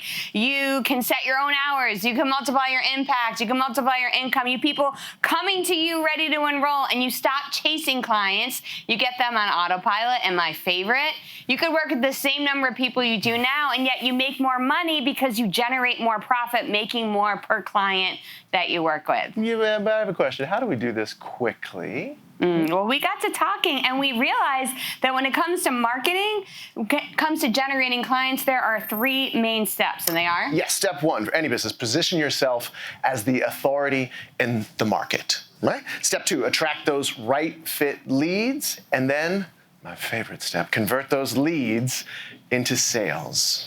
Yeah, that's right, right? But unfortunately, we are impatient. We are very impatient. I don't know anyone like you, but like I see the amount of time required on the frozen meal, and I always try like 30 seconds less. Like there is no patience up in here. The center's all cold then, right? Yeah. That's right. So we asked ourselves this question: how could we skip steps 1 and 2 and immediately get to that cha-ching, more clients part, right? And we realized that there are actually people who have already done the lead generation for us, right? There are people in someone else's audience, aka our audience, is already gathered in their audience. And if we get in front of their audiences, we not only skip the lead generation part, but then we also build instant authority. It's what's called the tribe effect. It's in Robert Cialdini's book, Influence, and he talked about how you can borrow the celebrity of others because we actually create trust if there's something we know that connects us to something else. It's why when you go on Amazon, you buy the item that has the most reviews. It gives us trust. It makes us feel good. And when you get on other people's stages who are already a celebrity in your industry, it helps turn you into the celebrity right away. Absolutely. Speaking of celebrities, I think we all know who this guy is, Matthew McConaughey, and celebrity, big movie star. Can anyone just tell me, we can just shout it out here, what's the car company that has borrowed the celebrity of Matthew McConaughey? Lincoln, yes. What did they do? They sat him inside one of their cars, matter of fact, their flagship car, and, you know, they just let him do what he does, and he just started ruminating and saying nothing at all. It was not nothing. It was Matthew McConaughey speaks brilliance. It was nothing. We feel very differently about Matthew McConaughey. Yes, we do. But you know who felt great about it? Lincoln themselves, because their sales went up 25% in 30 days based on this thing. You know they paid him a lot of money to do that commercial, but what was the ROI on that? I bought one. There you go. There it is. So, you know, imagine that 25%, your business and your sales going up 25% in 30 days. And so what we recognize is that we could borrow the celebrity of the event organizer that we wanted to speak in front of. Mm-hmm. Yeah, but I was like, wait, could this really work? And I went to Kim and I was like, right, could this really work? And I don't know if you know anything about Kim, but Kim like gets super excited and she's like, yes, here's the plan, here we go. Hi, D. Do we know the disc here? Yeah. You love sharing that. Now me, no, it's not me. I'm more like a C. I'm like, well, let's think about it. What are steps 1 through 87? Matter of fact, before we even get to step 2, can you tell me about step 87? Is anybody like that in here? Yeah, a little bit like, yeah, there you go, my people. And so I was like, wait, let's slow down and let's think about this. And Kim, being the wonderful coach that she is and partner that she is, she said, wait, why don't we stop thinking win or lose, certainty or uncertainty, and start thinking more in terms of let's get curious. Let's get curious about testing something new. There's no win or lose in curious. There's no need. We just get curious to test it and see what happens. Yeah, the most amazing thing happened. So we get booked as speakers for an event in California. And we go into this venue. The folks didn't know who we were there, except for the event organizer. I mean, that's not fully true. What happened to us then happens often when I travel with Mr. Guarini, and people run up to, oh my God, it's Justin! Season 1 American Idol! I voted for you. You should have won. Can I have a picture with you? And then they instantly hand me their phone, and they believe I'm his assistant. It's my favorite part. Highest paid assistant in the United States of America. Yeah. And they ask me to take their photo. This happens often when we travel together. Imagine traveling with him and what it's like, because I've had that experience as well. But anyway, so I'm taking the photos. No one knows who I am walking into that event experience. And they only see him as the entertainer from TV. They don't recognize either one of us as business coaches, right? They bring us into the event. We do a 20-minute talk. 20 minutes is all it took to change from unknown assistant, on-camera personality to expert business coaches, with people lined up to work with both of us, lined up seeing us both as the celebrity in our market. Mm-hmm. And we're like, if this works, let's do it again. And so we kept going and speaking only to our right fit audiences, only when the people in the room had the problem that we could solve, and our sales started to multiply. We were able to quickly generate clients for our business. We got Captain Glenn Shepard from Bravo's Below Deck. He's now one of our clients. Io Haynes from One Life to Live, Molly Hopkins from 90 Day Fiancé, Mike McAllowitz, the author of Profit First, Stephen Asperini from Top Chef. We have Kari Michelson from Give Me a Break, Ray Villafane from the Food Network, Dan Kennedy, one of the godfathers of direct response marketing, and yes, Mr. Wonderful Kevin O'Leary is our client because we built our celebrity. Thank you very much. I do have to stop here and just say, you know, there are people who take like protein shakes and like are very diligent about their meals, but the thing that really truly feeds us is applause. We love it. True. So anytime you want to applaud, it's just really lifts. So I think they might feel that same way with the audience we're speaking to right now. I know, exactly, yeah. So these celebrities are awesome, and we love that we're the go-to expert to turn celebrities into keynote speakers. That's what we do now. But what's even greater is we've used the same exact model with the entrepreneurs who've never been on TV and turn them into the celebrities of their market to get them on more stages and more podcasts, and most importantly, so that they could attract their right fit clients. Because this is the truth. Right, and this is a big idea right here. The fastest path to growing your business is getting on other people's stages. Yeah, because here's the thing. You have value and you deserve to be paid for it. Wait. Say that again. You have value and you deserve to be paid for it. If you feel like you're working really, really hard, but you're not getting the results you want, if you find yourself being busy instead of productive, if you're doing other things just because other people are doing them and they're not producing the results that you want, then it's time to make a change. And this doesn't just come from me. This comes from this ancient book of wisdom that I read daily that says, now to the one who works, his wages are not counted as gift, but his due. You have value and you deserve to be paid for it. So you're going to make a commitment right now. No longer are we going to just do things like make a post because we think we're supposed to. No longer are we going to go speak somewhere if it's not the right fit audience. No longer are we going to waste our time doing activities that aren't producing results. So we're going to say this one time, and then you're going to repeat it back with us. And because y'all speakers, it better be good on the repeat, right? So you're going to say, if it's not going to get me results, I'm not going to do it. All right, ready? If it's not going to get me results, I'm not going to do it. Y'all could do better than that. 1, 2, 3, go. If it's not going to get me results, I'm not going to do it. Are you in? If you're in, raise your hand and say, I'm in. I'm in. Raise your hand and say, I'm in. I'm in. Woo! So the secret is the celebrity speaker funnel. Yes, but how? How does this work? There you go. So it's a celebrity speaker funnel. It's a fast path to becoming the in-demand expert of your market and generating ready-to-enroll clients. And it's as easy as ABC, 1, 2, 3. The A stands for authority building. The B stands for book stages. Yeah. And the C stands for client conversion. A, B, C. Let's dive into the A right now. Okay, so when we think about authority building, something that we love to talk about is showing up as the celebrity of your market. What do you mean by that? And you cannot wait to feel like the celebrity, to show up as a celebrity, because trust us, you are never going to feel like the celebrity. We work with celebrities, and y'all know what the number one question is they ask us when they get off the stage? How'd I do? We are all worried about this at all times. So if you're worried about it, it just makes you a normal human. Absolutely. How did you feel when you first went on the red carpet as a celebrity? Yeah, I remember like walking up and there was the black top and then there was the red carpet. And I felt like I was stepping from the real world, everything I'd ever known, into this fantasy world, which is not very far from the truth. But I remember feeling this syndrome, this thing that we all feel, especially as entrepreneurs, especially as people who are going to the next level, maybe trying something new, making a new offer, trying a new speech, whatever that is. It's a syndrome that we feel. Do you know what that syndrome is? Imposter syndrome, absolutely. I felt like an imposter in that moment, stepping from reality to reality TV. And I could have shown up and just walked on the carpet and felt the way I felt, and just when they asked me to smile, and then done all that. But what kind of message would I have been sending?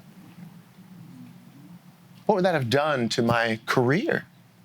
The longevity that I've had over the past 24 years. No, I knew that I had to show up as the professional that I wanted to be seen as, and that I wanted those other people to go out and preach on my behalf that I was. And the same thing applied when I moved into coaching itself. When I stood in front of an audience and they saw me as one thing, I knew I had to show up as that new thing, as that new message, no matter how I felt.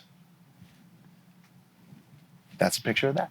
Okay, so how do celebrities show up, right? How do they show up?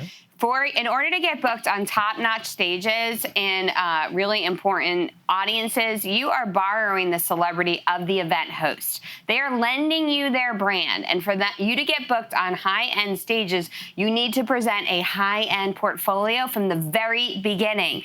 Even if you don't feel worthy of it, we'll talk about that in a second, it is a requirement to get on those stages. So you need professional photos of you on a stage, professional photos doing your career work, professional lifestyle and branding photos. You need to have a professional speaker intro video, professional samples of you speaking on a stage. Just Zoom sitting at your computer will not cut it to get on high-end stages. You also need to have a speaker website and a speaker one-sheet. These are the minimum requirements to get booked on good stages. And there is no reason to wait. If you're thinking, well, I'll get it done when fill in the blank. I'll tell you, I've been on a health journey the last few years, and I've lost 80 pounds. And thank you. And in the beginning of the pandemic, I was in the worst shape of my life. I also couldn't leverage the help of professional hair and makeup. And I did not want to show up on camera at all. I was ashamed, I was embarrassed, and I didn't feel great about how I looked on camera. And yet my market needed me. What I'm an expert in is how to grow your message, get more clients, one-to-many. And they were struggling because they were used to getting clients in person. And so I needed to show up, and I showed up every single day, even when I didn't feel like it. And I still have business owners to this day thanking me for how I showed up for them then, that I helped them save their business, save their family, save their employees' jobs. Because what I realized was none of that concern I had was about them. That was all just about me.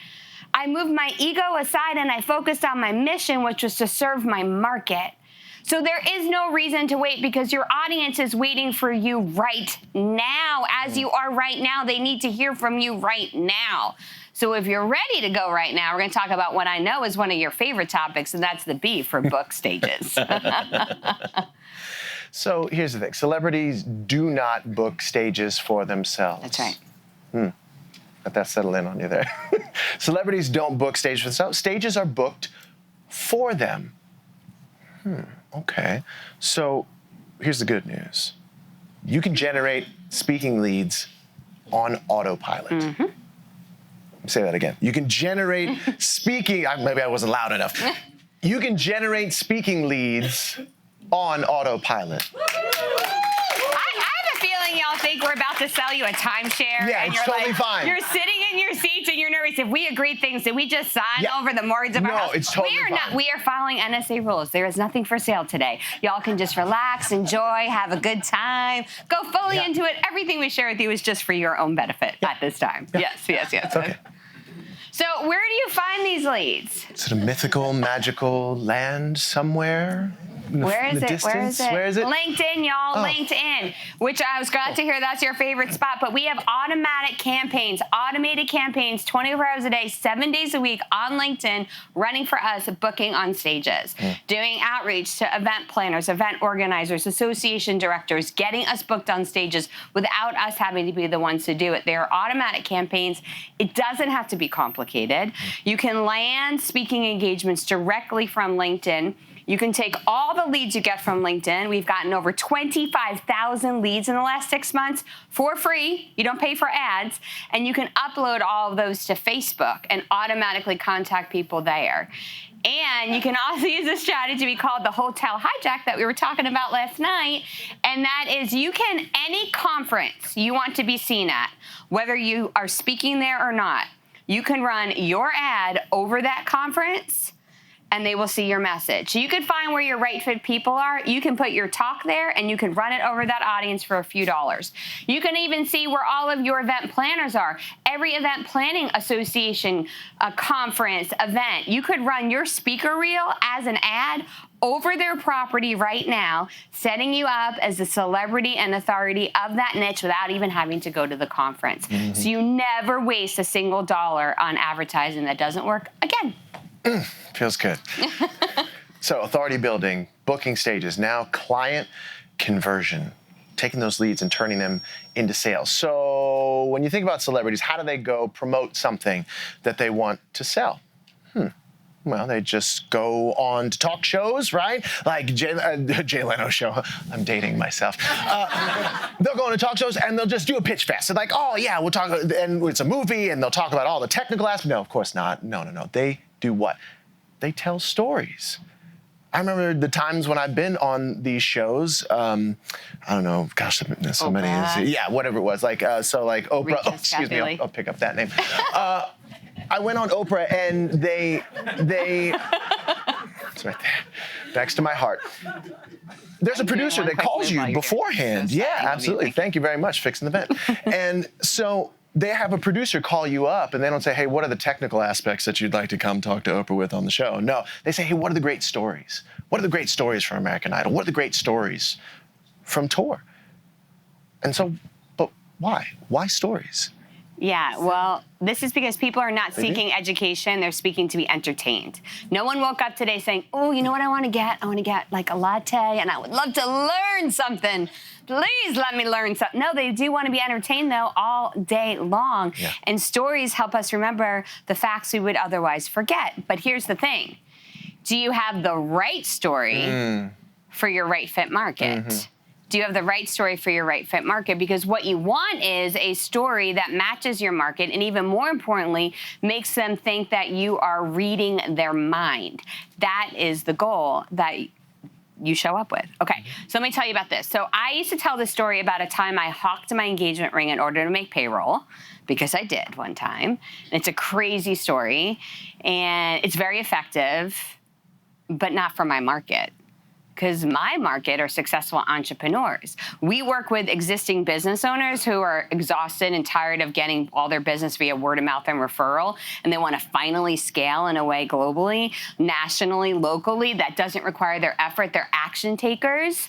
They are willing to put in the work, but they just don't know what to do. They're not risking losing their house by not hawking goods. They actually are not trying to move out of pain, which is what I used to talk to. Our target market needs to move out of comfort into fulfillment. In fact, they're the top 2% of all humans, according to Napoleon Hill, because we're seeking to work with the driven. And so that story about the ring, well, I'll be like, oh, wow, that's not the right story. So the story I tell now is later in my career, after my business is rocking and rolling and Kevin O'Leary's a client, I'm putting my daughters to bed one night. And as I'm putting them to sleep, I'm saying the evening prayers, thinking twinkle, twinkle, little star. And I just kind of call up to God and I say, God, could you freeze time for a second? I don't want to miss them growing up. And I hear the whisper of God say back to me, I don't need to freeze time, Kim. You need to be more present. I was like, it hit me because I'd been justifying everything I was doing. My business was working. I was an impact on my clients, but I knew deep in my heart, I wasn't reaching the number of people I was supposed to reach. I wasn't having the kind of impact I was supposed to have. And I never was going to do that working one-on-one with clients the difference I was supposed to make. And I wasn't there for my girls the way I wanted to be.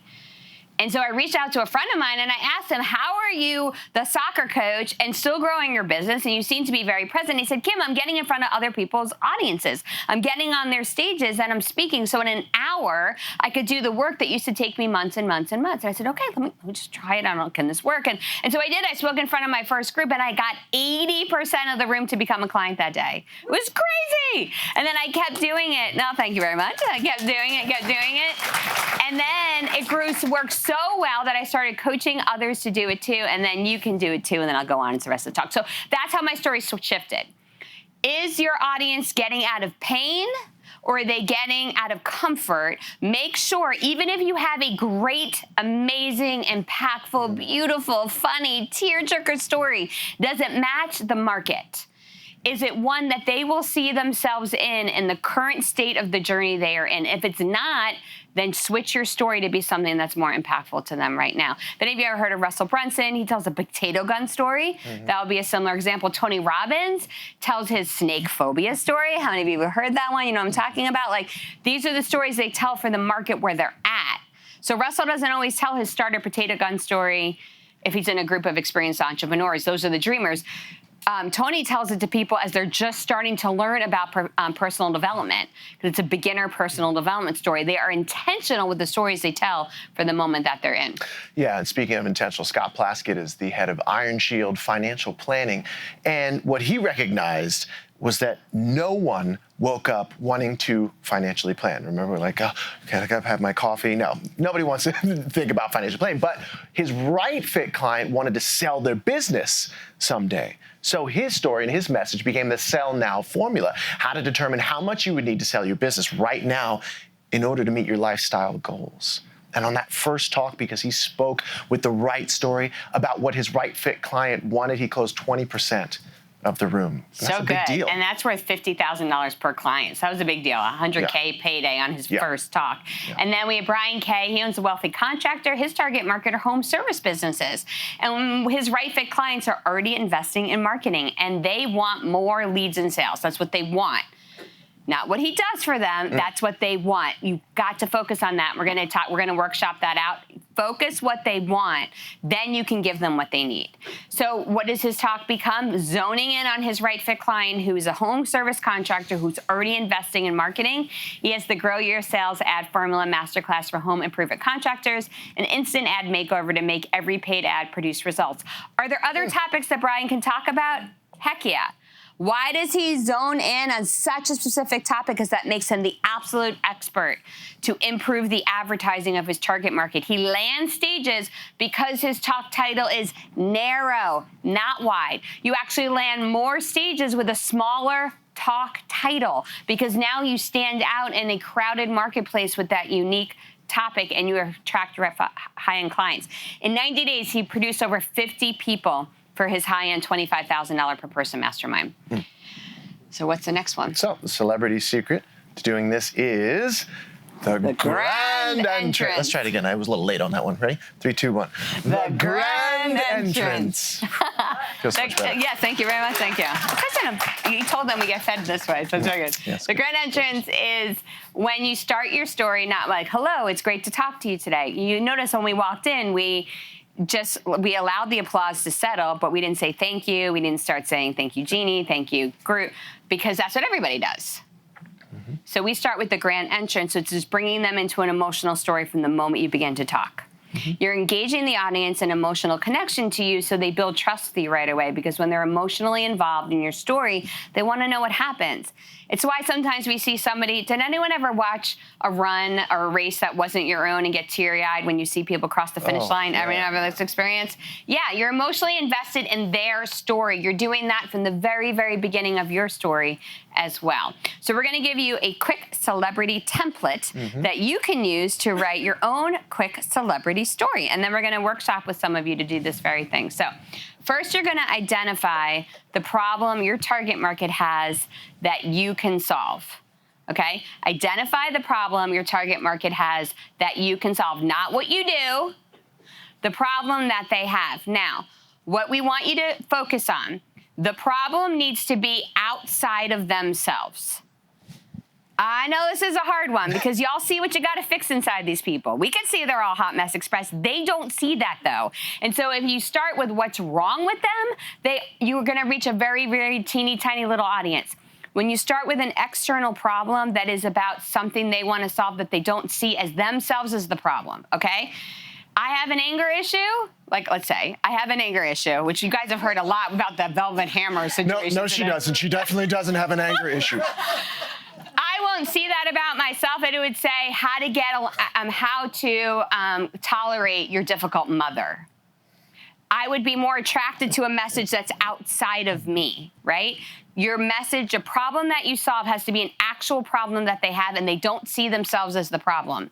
So we're going to give you 2 minutes of working music to think about this and start talking to folks at your table. Take about 30 seconds to think about your problem. Then we want you to discuss with each other. Actually, we'll do 5 minutes to write it down and start talking with your table about what is the problem that you solve. Now, as you're giving each other feedback, we have a few rules for this.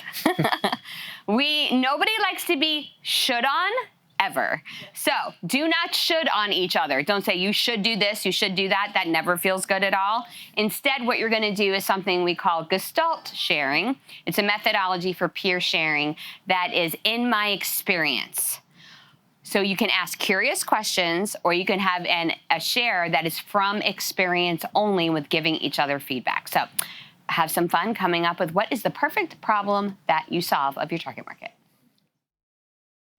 Okay, if you can hear the sound of my voice, say shh. If you can hear the sound of my voice, say shh. Okay. By the way, that's a really great way to get your crowd to quiet down. If you can hear the sound of my voice, say shh. So, here we go. We're gonna ask for some shares now. We love volunteers. We will volunteer if we have to, as in you'll be voluntold to do it. But if you would like to share what your problem is, the problem that you solve for your target market, why don't you go ahead and raise your hand. Miss Leslie there. There we go. All right. Oh, hold on, I don't think it's on. Yep, I don't think it's on. We've just got to turn it on and turn that off. Nope, can't hear you. There we go. Blue mic, blue microphone. Blue and red and black. Anybody know? Joseph the Amazing, no? No, you got to be on mic so we can have it on the recording. Don't use blue. Use red. Understood. Yeah. I want to be heard and understood, and actually that's what I'm helping my target market to be seen, heard, and understood. Basically, they have relationship stress in the daily grind of life. They are ambitious women in helping professions such as myself, who are a psychotherapist. So how to help them be less stressed in relationships. That's a great start, right? And then the phrase that a lot of you will add onto the thing you thought in your mind is the problem, so that they can what? Two things of that. One is no one wants to be helped. They want to be guided. They have to be the hero. Okay. Right? You're going to guide. That's okay. That's just one of those copywriting words. So get help out. Do a Control F. Find the word help and replace it with guide or empower or unlock, okay? And so if they can alleviate stress so that they can what? And that's just going to require you to hone in on one problem, because you solve a lot of problems she has. One of the problems is going to make you feel like, oh, that feels so teeny tiny. I know I can do so much more than this. And that's good.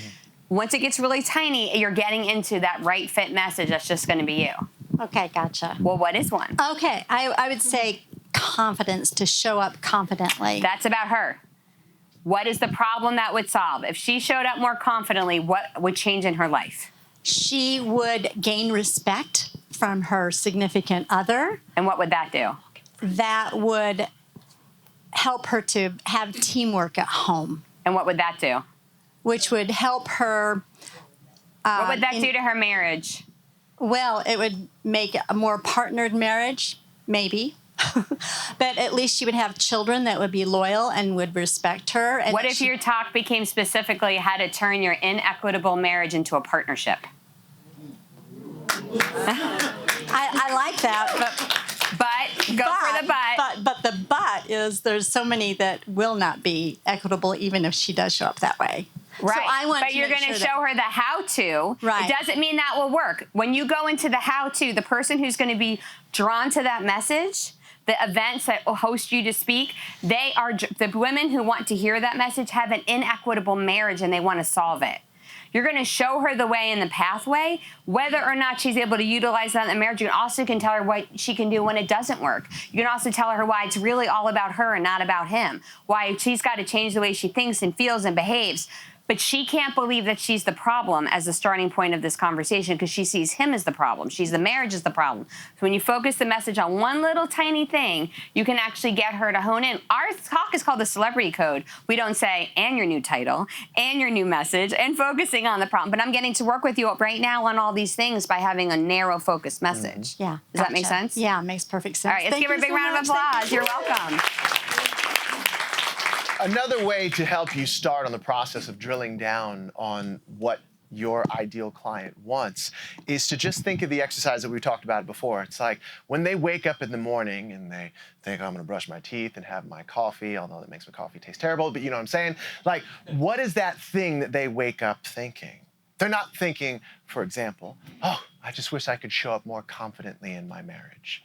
No, it's why is it that every single time I get up, I immediately have to go take care of the children?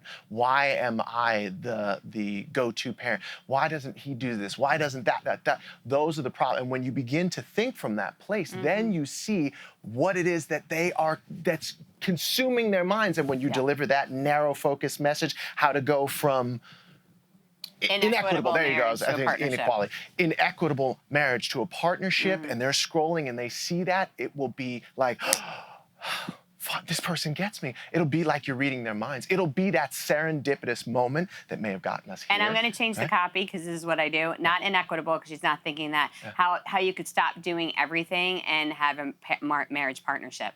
And so that's how she's thinking because the words are right. Why do I have to do everything? Yeah, great, awesome. Simple. I think we had another share over here.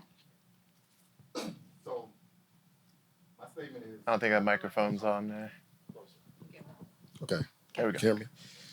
So, I got a very heavy story, but it leads to what I do. I guide widows and widowers who feel hopeless and paralyzed about how to move forward through their grief, accelerate their healing process, and regain control of their lives again. Yeah, I think that's great. I think that's very clear. I still think it's a little too broad. Because you have a specific methodology. So now the market's right. The market's on point. It's very focused on the market. You're focused on what that person's experiencing right now, okay? So that's great.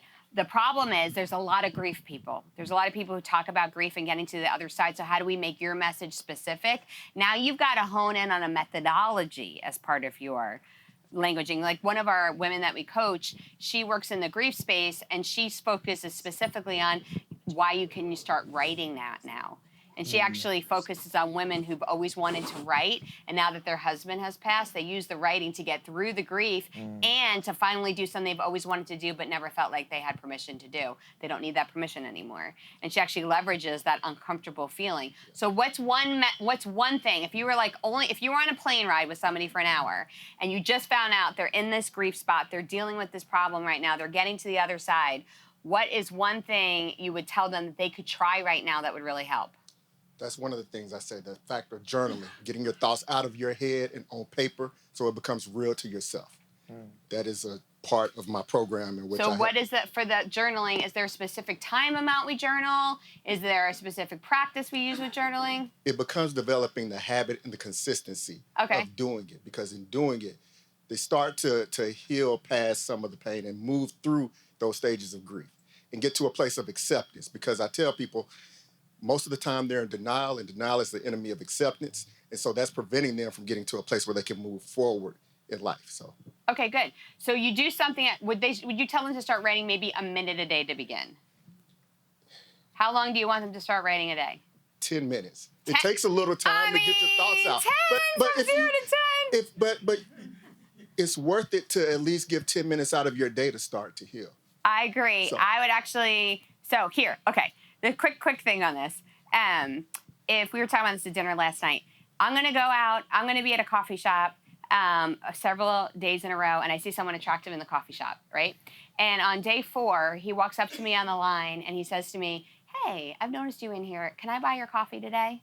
Like any of you in this situation, you're going to be like, if you're single, you would be like, yeah. How many of you say yeah? Like it feels like we're in the right space. It feels like a super tiny commitment. I know it's not got that long a period of time. I was going to be here anyway. It's like 15 minutes. Feels super easy. Yeah, absolutely yes. And if he walks up to me and he's like, hey, I noticed you in this coffee shop. I'm going to a gala dinner next week. Would you like to go with me? Maybe some people would say yes. But he walks up to me and says, hey, I have a 10-day cruise I'm going on next week. Could you go with me? I'd be like, no. Right. Because that's crazy amount of commitment and time and makes me feel doing something I feel uncomfortable with. So to get these widows to where you know they need to go, there, you have to be willing to give them a teeny tiny baby step towards you, and you will reach a lot more of them on the journey to get them to that spot. And it's painful for us to see people do small things, but I'd much rather have 1 million people take a small step than 5 people that are actually willing to go on the whole journey with me. So I would encourage you to make a talk that's like the 1 minute, what would you say? What is the process called to going from alleviate, because you're never going to fully get rid of grief, so I don't want to use the wrong terminology, but what is the process called that we're alleviating grief? Well, yeah, you're managing your emotions. You're overcoming the grief. So Healing. you're going through this, healing process. It's emotional healing. So I would loss. call it something like the 1 minute widow's healing journey. How to start healing your grief in 1 minute every morning. Because now you're like, okay, good, thank you. I get to see this all the time, and it is like, we have a math, not magic formula but this is the magic part that I really love to watch because it just happens. It just happens. Because now every time. it makes you sound totally different than everybody else, and it feels doable that she's willing to get curious. Just you might think this doesn't work, and I'm not asking you to decide that it does. All I'm asking you to do is to get curious. Are you willing to get curious for 1 minute a day? Just 1 minute a day. Would you willing to get curious? So awesome. Thanks for playing. Appreciate it. Good. Okay. Our next step is this. Okay, next come up with that story that relates to a time that you solved that problem for yourself or your client. Yeah, so we have a client who she focuses on banks. She's not a bank, so she doesn't tell her own story in her talk. She tells a bank client story. Yeah. So remember, you want to think about, is my audience going out of pain? And am I going to tell them a story that's going from pain to pleasure? Or am I having an audience that's going out of comfort to fulfillment? Your story needs to match the market and the message. So we're going to give you 2 minutes to think of your own story and to make some notes on it, and then we're going to do some table shares after that. Who has a story that they would like to share? My name is Galina Barshai, and I overcome the grief. I was married for 31 years, very successful marriage, and have a wonderful son in medical school in Brown University. Amazing. Okay, my husband died almost 3 years ago. I'm positive in nature. I want to hear the rest of your story, so I'm going to pause you just for a second. Okay. And I didn't give you this instruction, so it's on me, not you. Okay. Before you tell me any more of your story, who is your market and what's the problem you solve? Because I need to then hear that before we know if this is the right story. I want to help the people to believe that they have power to overcome any problem in their life, and grief is one of the problem. Okay, so you'll have to hone in on that. If you want to say that you can overcome grief, that's fine. That would be a big enough message. We'll still want to, just like we were sharing before, you're gonna have to narrow in on a little bit more of a strategy because there's a lot of people who empower you to overcome grief. But that's okay. So then go to back to your story. Thank you for sharing that with us. Okay, and my story. Can someone else at the table record for her because she's trying to do it right now? Yes, Thank you so much. Okay, and for me, I was a total mess for 2 months. One day I wake up and I tell Galina, start to count blessing. The second step, look for your support system. The third step, find the meaning of your life. And I find the meaning. And the last one, try to discover all your potential. And I start to go to Zumba.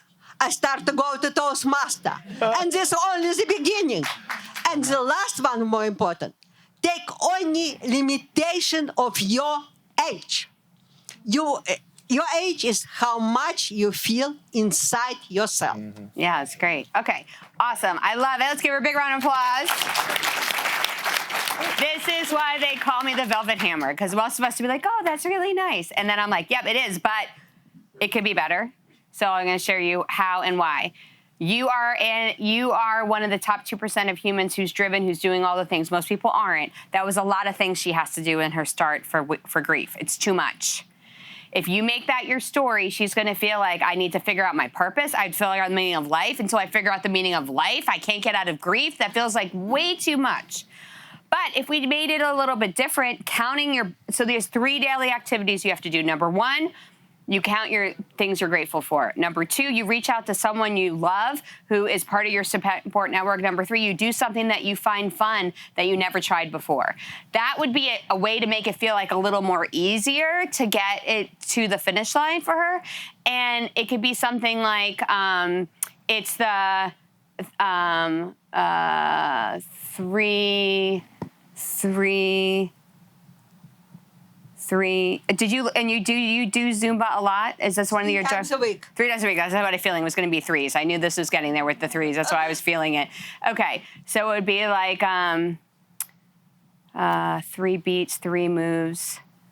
Yeah, it could be like Zumba. I don't like Zumba your way to out of grief, but something like Dance your way. I mean, kind of, but it's like it feels like more than that. But that is where I'm going. But I kind of feel like something for you too was meaningful for 3.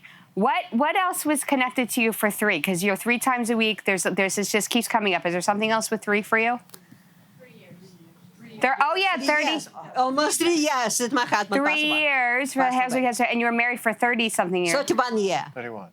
Okay. So it's something with the 3. It's the 3.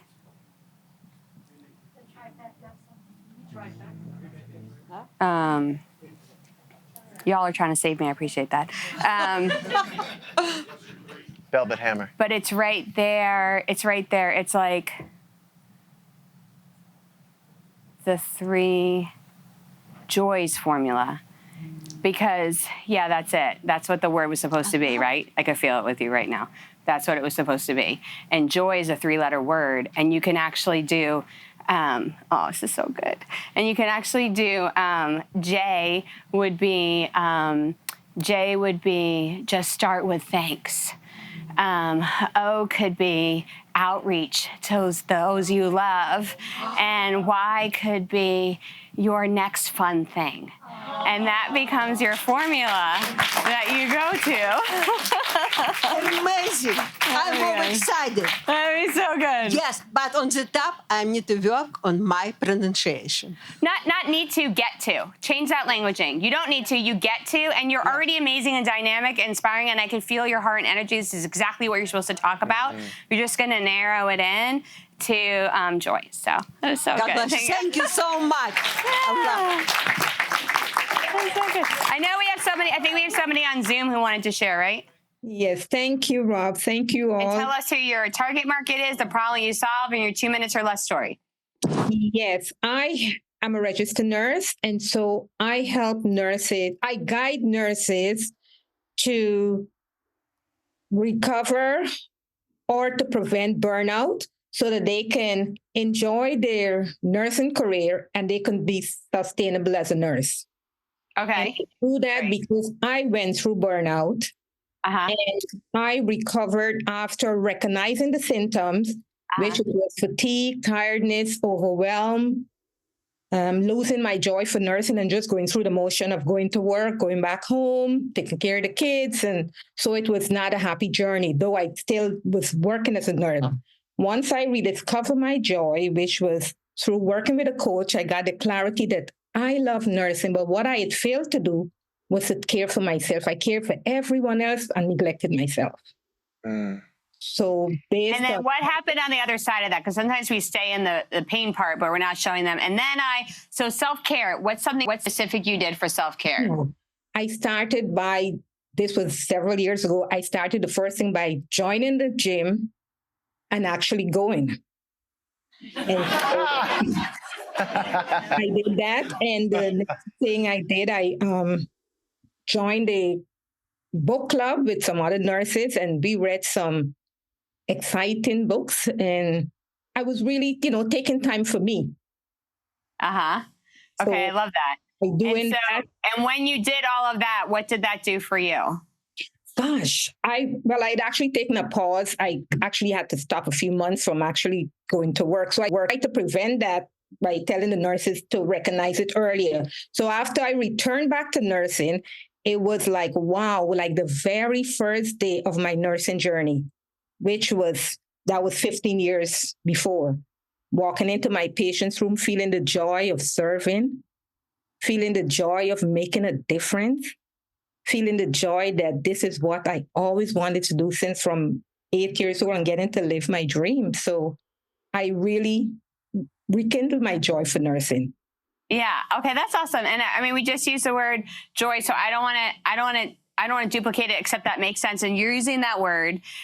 So you could say something like how to return the joy to your nursing career by returning the joy to yourself. And you could give her a 3-step process for, joining, again, like you say, start with getting physical movement into your day. Start by finding a group of people you work with and doing something outside of work and to connect and collaborate with each other. And then maybe one more piece. So you could show her by doing those things, you'll return back to the joy you had in your career. Are you still doing this today, though? Are you still nursing today? Yes, I'm 32 years into it now. I am not working in a clinical setting, but I work with nurses. I was working with nurses since the pandemic. Okay, great. Awesome. So I love that because I work with a lot of nurses who have been through the ringer. Like it is a really, really, really hard job, and especially the life you have lived the last few years. And a lot of them aren't doing it anymore. And then I always say, are you sure you want to tell her she should still be doing it when you didn't do it? So that's the whole thing I always look at. Like, are you sure? Because that comes out inauthentically sometimes when we're giving people advice on things we aren't doing ourselves. So just make sure, which I don't know you, so I don't know what that is. Just make sure that the thing that you're doing is in alignment with the thing you're telling her to do, because magnetically she's going to feel that when you're speaking to her. And thank you for making that point, because I did share in my story that I transitioned after working in the hospital for 20 years. So I talk about resilience, and transitioning is okay.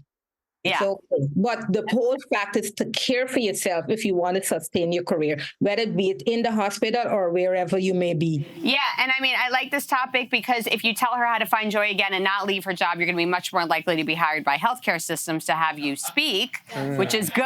Because if you're telling her to leave, they're not bringing you in, and to reach her, you need to be there. So, I mean, I think that's great. But make sure. Again, your story has to match your market and the message. So just make sure when you're telling your story, it shows how this did the things for you. You stayed in nursing, you found great joy, and you even brought joy to patients or brought the hospital awards or brought yourself something that says like a really good after story, because then you'll get hired by a lot of health systems to give that talk. Awesome job. Yay. I think we have one more, right, that we're going to start over here? You're definitely, no. Okay. Awesome. All right. Did you want to tap in on anything? No, that was great.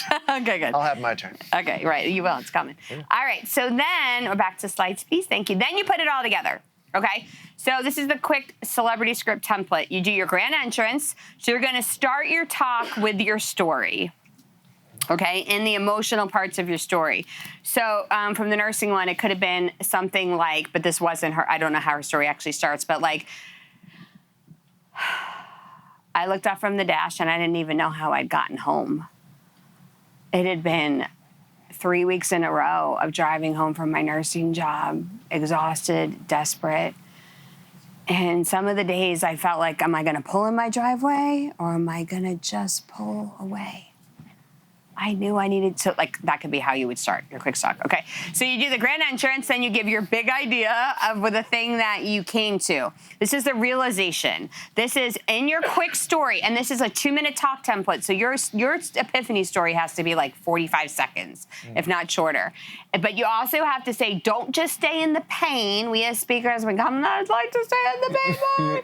You got to show them how you got to the other side of that pain and what happened next. Because if they don't see how they get out of it, they're not going to want to hear your big idea of the way that they get out of it, okay? So we need to do the grand entrance, the big idea. Then we're going to tease the solution that they can do it too. Then they want to know why they should follow you for more. So it could be something else like, if you do this as a social media post, it could be follow me for more tips and strategies. It could be hire me as a keynote speaker. It could be bring me to your next event. Just why should they follow you for more is that final part. I want everybody to take their hand out in front of them just like this. Everybody take your hand out in front of you just like this. Friends over here. This is what we do. This is a to be continued. This is it's continuing on. It's to be, what we love to say is to be continued. So that's a great way to break a conversation thank you for my friends who have their hands out. But like when you like want to be, to be continued, because that then allows you to be like, hey, we're gonna get back on this. So I appreciate you. Thank you so much. So hands out in front of you like this, please. Yes, now I want you to take that hand and I want you to point to the person at your table that had the best story. Go. Point, yep. Oh boy. Who had the best story? Right? Is there a majority of hands at a certain point? It's like everybody pointing Does at everybody anybody else. have more than one hand pointed at them? Uh-oh. Raise your hand if you had more than one hand pointed at you. Yeah. Right, you Okay, have more so than we one have hand here, pointed at you. Great, one okay. up here, and you. Come on up. Let's come on up. Yeah. Let's give him a round of applause.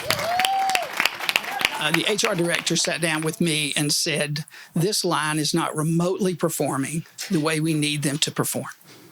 It was a manufacturing facility, operators and mechanics working together. And I said, great. Can I have a conversation with them? It became very apparent within about 10 minutes that they didn't think of themselves as a team. They weren't solving their own problems. And the mechanic thought of himself as a fixer, not a teacher. As the team began to solve their own problems, productivity began to rise. But we noticed that the mechanic wasn't always participating in the conversations, but rather was there, but not emotionally present. The operators eventually said, here's what we need from you. He didn't respond.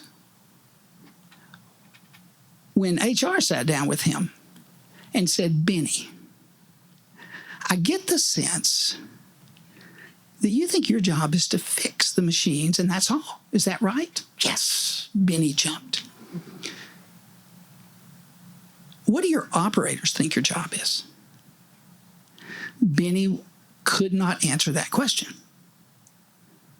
He went back and talked to them, and the answer was very simple. What we need is for you to teach us how to keep the machines running.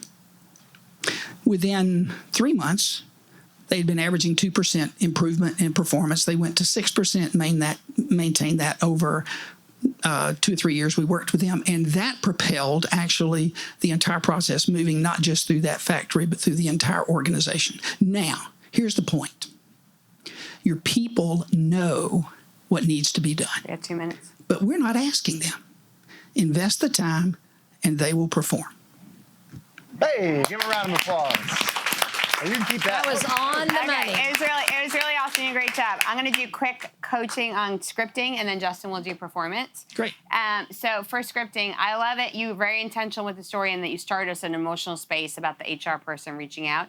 I feel like you could start with the one of the pinnacle moments was when he said, Benny, what is wrong? Like the HR director had just asked our machine operator after 3 weeks of trying to fix a problem and he didn't respond. Started there, okay? Because then I feel like would stay fully engaged in the story. The problem that I have with this, I don't know in the story how you're the hero or the client's the hero or what you showed them. I need to know your part in this process. Yeah. Okay, so to lift yourself up as the expert and authority, we just need to see your authority positioning within the story more.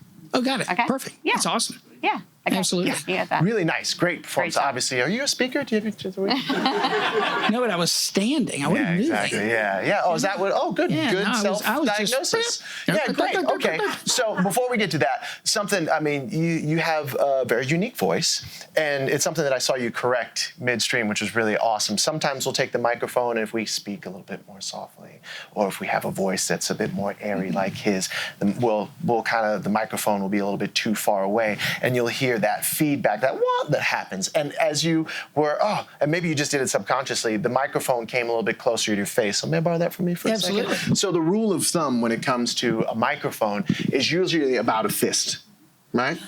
About that far away. And so another thing is, I guess we can turn this one off too. Another thing is that the microphone, these kinds of favorite noise. These kinds of microphones have what's called a cardioid, like a heart shape, where that sort of heart shape is where the sound is best picked up. So if I do this, it sounds a lot different than if I do this. Do we see? So when we're holding a microphone like this, yes, while we're speaking across the top of it, it's kind of nice to just angle it a little bit like this so that the full power of the microphone can be utilized, right? Okay, and so a little bit closer because you have that unique voice. Now, for that whole thing of you like moving around, yeah, this space is designed here for you, but the thing we don't want is like the sort of stand-up comic thing that happens, because usually there's nothing up on the stage, and if you fast forward any stand-up comedy, it just does this over and over again. But feeling free to utilize the entire space, and I know I'm preaching to the choir here, but it's okay to move. Even if you just had between the goalposts right here, it's an opportunity to come over and being aware that you don't do this, right? Stay in the light. Stay in the light. Stay in the light. And to connect with this audience. Now, what you did also was really great is that you just did it with your head instead. Yeah, you did a great job. Yeah, it was really awesome. And so if you want to stand there, that's totally fine. I'm not sure if you did it, but if you want to do that, making eye contact with one person or a table here, there, is a really great way to be very still because there is such a power in stillness. Right? And you utilize it really well. Great job. Thank you. Yeah, absolutely. Yeah. Okay. So now you're going to put me up here, and I am not a speaker. Oh, interesting. I got my... Oh, wait. I'm not. Here's a teachable moment. Here's a teachable moment. What just happened? I'm just a guest here, and... wait. I'm a guest here, so this is my first time. I'm a little nervous being up here. Let me ask you a question. If you got in an Uber, have you ever been in an Uber or Lyft in your life? Yes. Okay. If you get in an Uber and the Uber driver has on it's a good temperature, he has on the back of the seats the little signs that say, "Welcome, we appreciate 5 stars, we like tips. Hello, it's great to see you today. I'm looking forward to driving you," and they take you to the destination. How does it make you feel? I feel good, like I did their job. Like you're going to get there, right? If they get in the car and they're like, "Oh gosh, I'm having such a rough day. This is my first day on the job. I really haven't done this before. Things are kind of crazy. I'm not really sure what's up. The traffic's really bad. I'm not sure." How would you feel? Honestly, I'm probably going to try and talk and help them smooth it out. Because they're uncomfortable and they're making you feel uncomfortable, right? They could be the same day on the job, both going to the same destination, but how they show up in their comfort and their celebrity and their authority is how that makes the passenger feel comfortable. Okay. It doesn't matter how uncomfortable we feel. When we get on the stage, we project confidence. Okay. For their benefit, because they feel uncomfortable when you start by apologizing. They're going to judge us no matter what. Right. So by us saying that, you're trying to get them not to judge you? Yeah. They're I make excuses. If I set the bar really low, they're not going to really think. That's what we're doing subconsciously, not consciously. But all those things can be true in your mind, but you get up and you just show up and you show out and you tell them your story, then they feel more comfortable and much more likely to be convinced by the things you have to say. If you don't do that, then you're already telling them how to think, which is not positive about you. And we're going to go again. You're going to walk up from that, right here. Walk up and own it. All right, let's go. All right. Dr. Jeannie, her 2-minute timer. Dr. Jeannie, her 2-minute timer starts now. Ready? Go. Okay, so I remember nights that I really spent crying, feeling unseen, feeling unappreciated. Really, despite the fact that I was a very high achiever, very well paid, had all the things from the outside looking in. But there was something wrong. I was like dying under this weight of what I call this superwoman syndrome, having to be everybody's go-to, being everybody's foundation, answering all the questions, wearing all the hats, doing all the things for everybody. But I was going home at night and I was crying. But one day I really just had this powerful kind of realization that I actually didn't have to do everything for everybody. That I deserved rest, that I deserved joy, that I deserved to be really seen for Leanne, not for Executive X. And this realization really became a turning point in my life because I learned how to set boundaries. I learned the ever power, my favorite word, no. And doing that without guilt, without feeling like something's wrong with me or I'm less than because I have to say no for me. I discovered that my true strength lied in not carrying the world's weight, but in recognizing when to put it down. This journey really led me to create my brand called Wake Up Happy Sis. And it's a community where Black women can shed that superwoman cape and embrace our true and authentic selves. Imagine a life where you no longer have to choose between your success and your sanity. Oh, we're done. Okay, that's the time. Really, really good. Great. It's awesome. It was really good. I have a really quick tip. We want to know what the life looks like now. I didn't get as much of that, right? And it was so good, the way you told it, the way you brought us on your journey. And here's a change I make, and here's what my life looks like now. And so that way they feel that they want to do it too. That would be my only shift on what you shared with them. Thank you. Awesome. So, now here I come. So, I love that you were very deliberate in your speech. It was wonderful. There are people who would go, in the middle of their thoughts. You didn't do that as a natural. Chef's kiss. Love that. Thank you. The microphone, I want you to think of it as an extension of your mouth. So, hold it up there. And what happens if you look right? Oh, then I need There we go, right? Okay. Yeah, it's an extension of your mouth, because if you hold it over here, the entire time you look down, even with this thing, right? You see the difference? Like if I were to bring it over here and whatnot, but if I go over here, it's a completely different situation. So that being said, it's an extension of your mouth. Now, here's something that a lot of people, especially new speakers, will do, and it is all about comforting themselves on stage, and it's this. That's definitely me. But why do we do that as human beings? Because when we were babies, our mothers did this, or our fathers did this, or our grandfathers did this. It's a comfort thing. However, it distracts from your message, because I'm like, where's she going? And what's she doing? As opposed to listening to your beautiful message. But well done. You did a really great job. Thank you. Yeah. Thank you very much. And now Justin has an example for you of what happens after a bit of practice. Have you ever made a career-ending mistake in front of 30 million live television viewers? No. I have. It was 2002, and I was on the first season of American Idol. And what a lot of people don't remember about that first season of American Idol was that there was no band. There was no orchestra.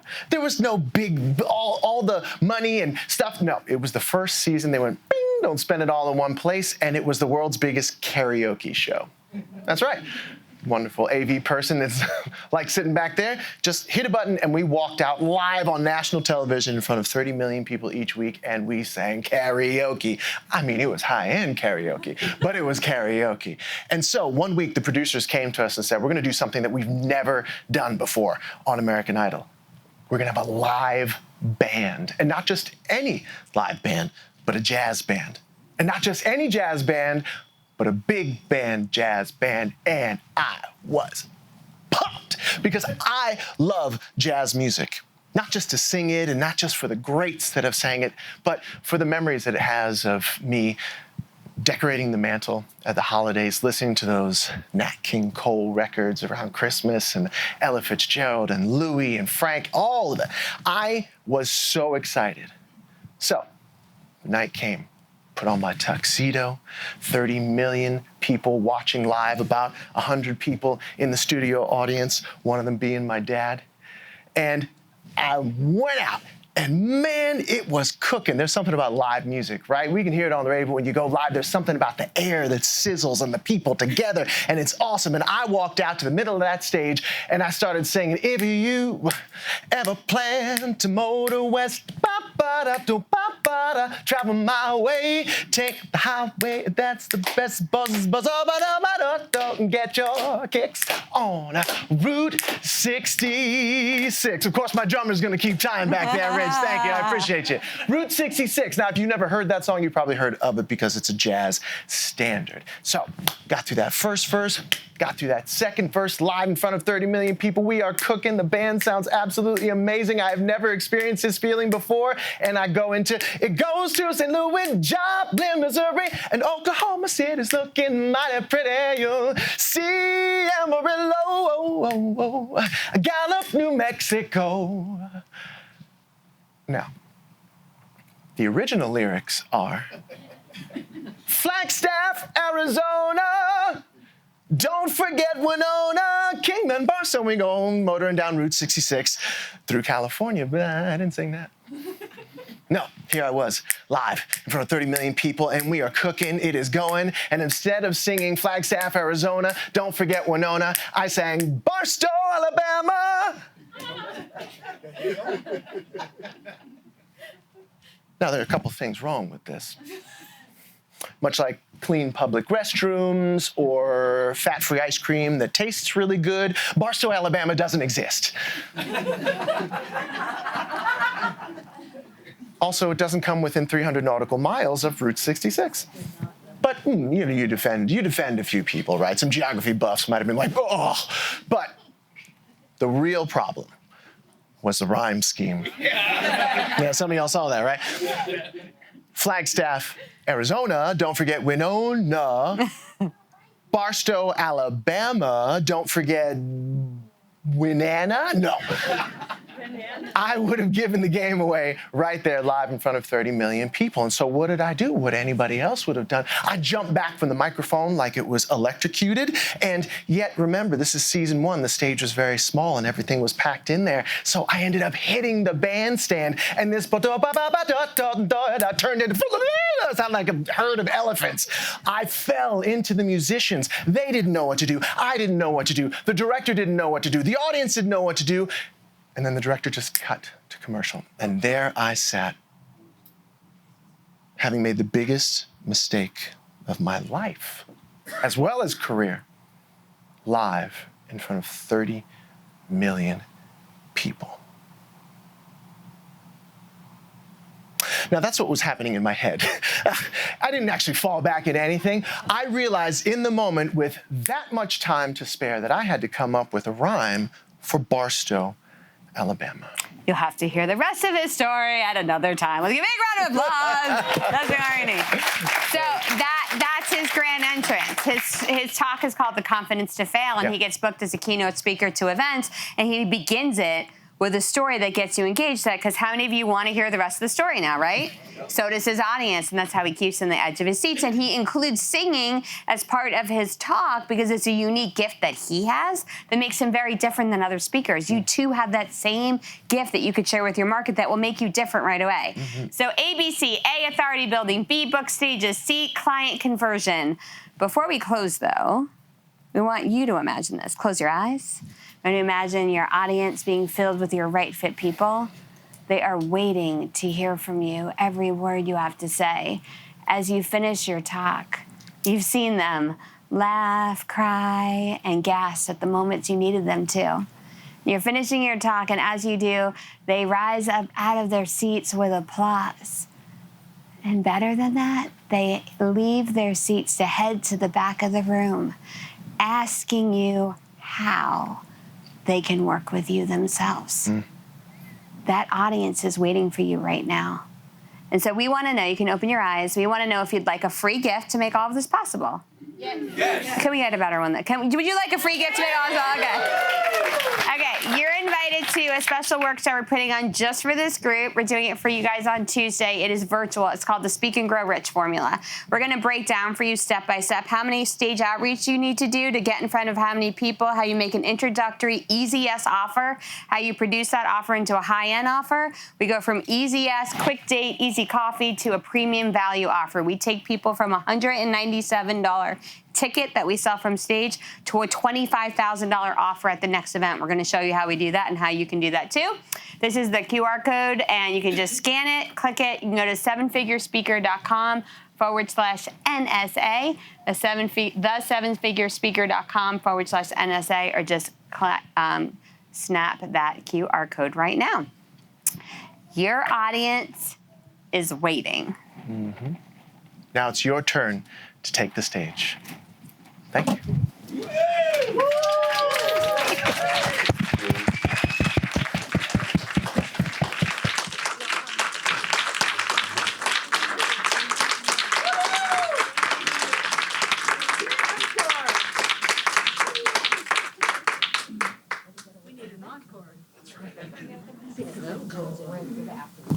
Oh, there they are. Let's give Kim Walsh Phillips and Justin Guarini a hand. Thank you both for being here. Thank you for being here with all of your energy and all of your graciousness and all of your wisdom and being such open sharers of everything. So we thank you for that. We thank you for the free gift. Let's make one thing clear. It's going to be Tuesday afternoon. Then you can slide right into our workshop from 6 to 7:30. So they're going to work on that. And thank you for that gift. Thank you for the gift of you. And NSA Georgia, we've got a couple of things, just housekeeping. I'm so grateful for speakers like Kim and Justin. I'm so grateful for every speaker that has spoken to us this year, whether it was workshop or MAINStage. I'm grateful for all of you. I want you to think about, I mean, I know you feel really good right now. They did all this. Do you feel just a little uncomfortable? Do you feel like you might want to go and, learn a little bit? The other night, I had to go to a black tie event. I had to change from loading up stuff for this and then change into black tie. I went back to where I was going to change in my black tie and the door was locked and the people had left. I had to sit in the back seat of my car. I hung my dry cleaning. Thank you, Glenn Gould. That was really hung up right with the bags and everything. So I got in the back seat. I made a little curtain of dry cleaning clothes and changed into a black tie outfit in a parking lot with people leaving work. It was uncomfortable. It was sweaty. But you got it done. And yet I knew I needed to be at that event and show up. I hope you're feeling a little uncomfortable, a little tangled up. Oh, and I'm doing this with this thing, which you can't really zip with.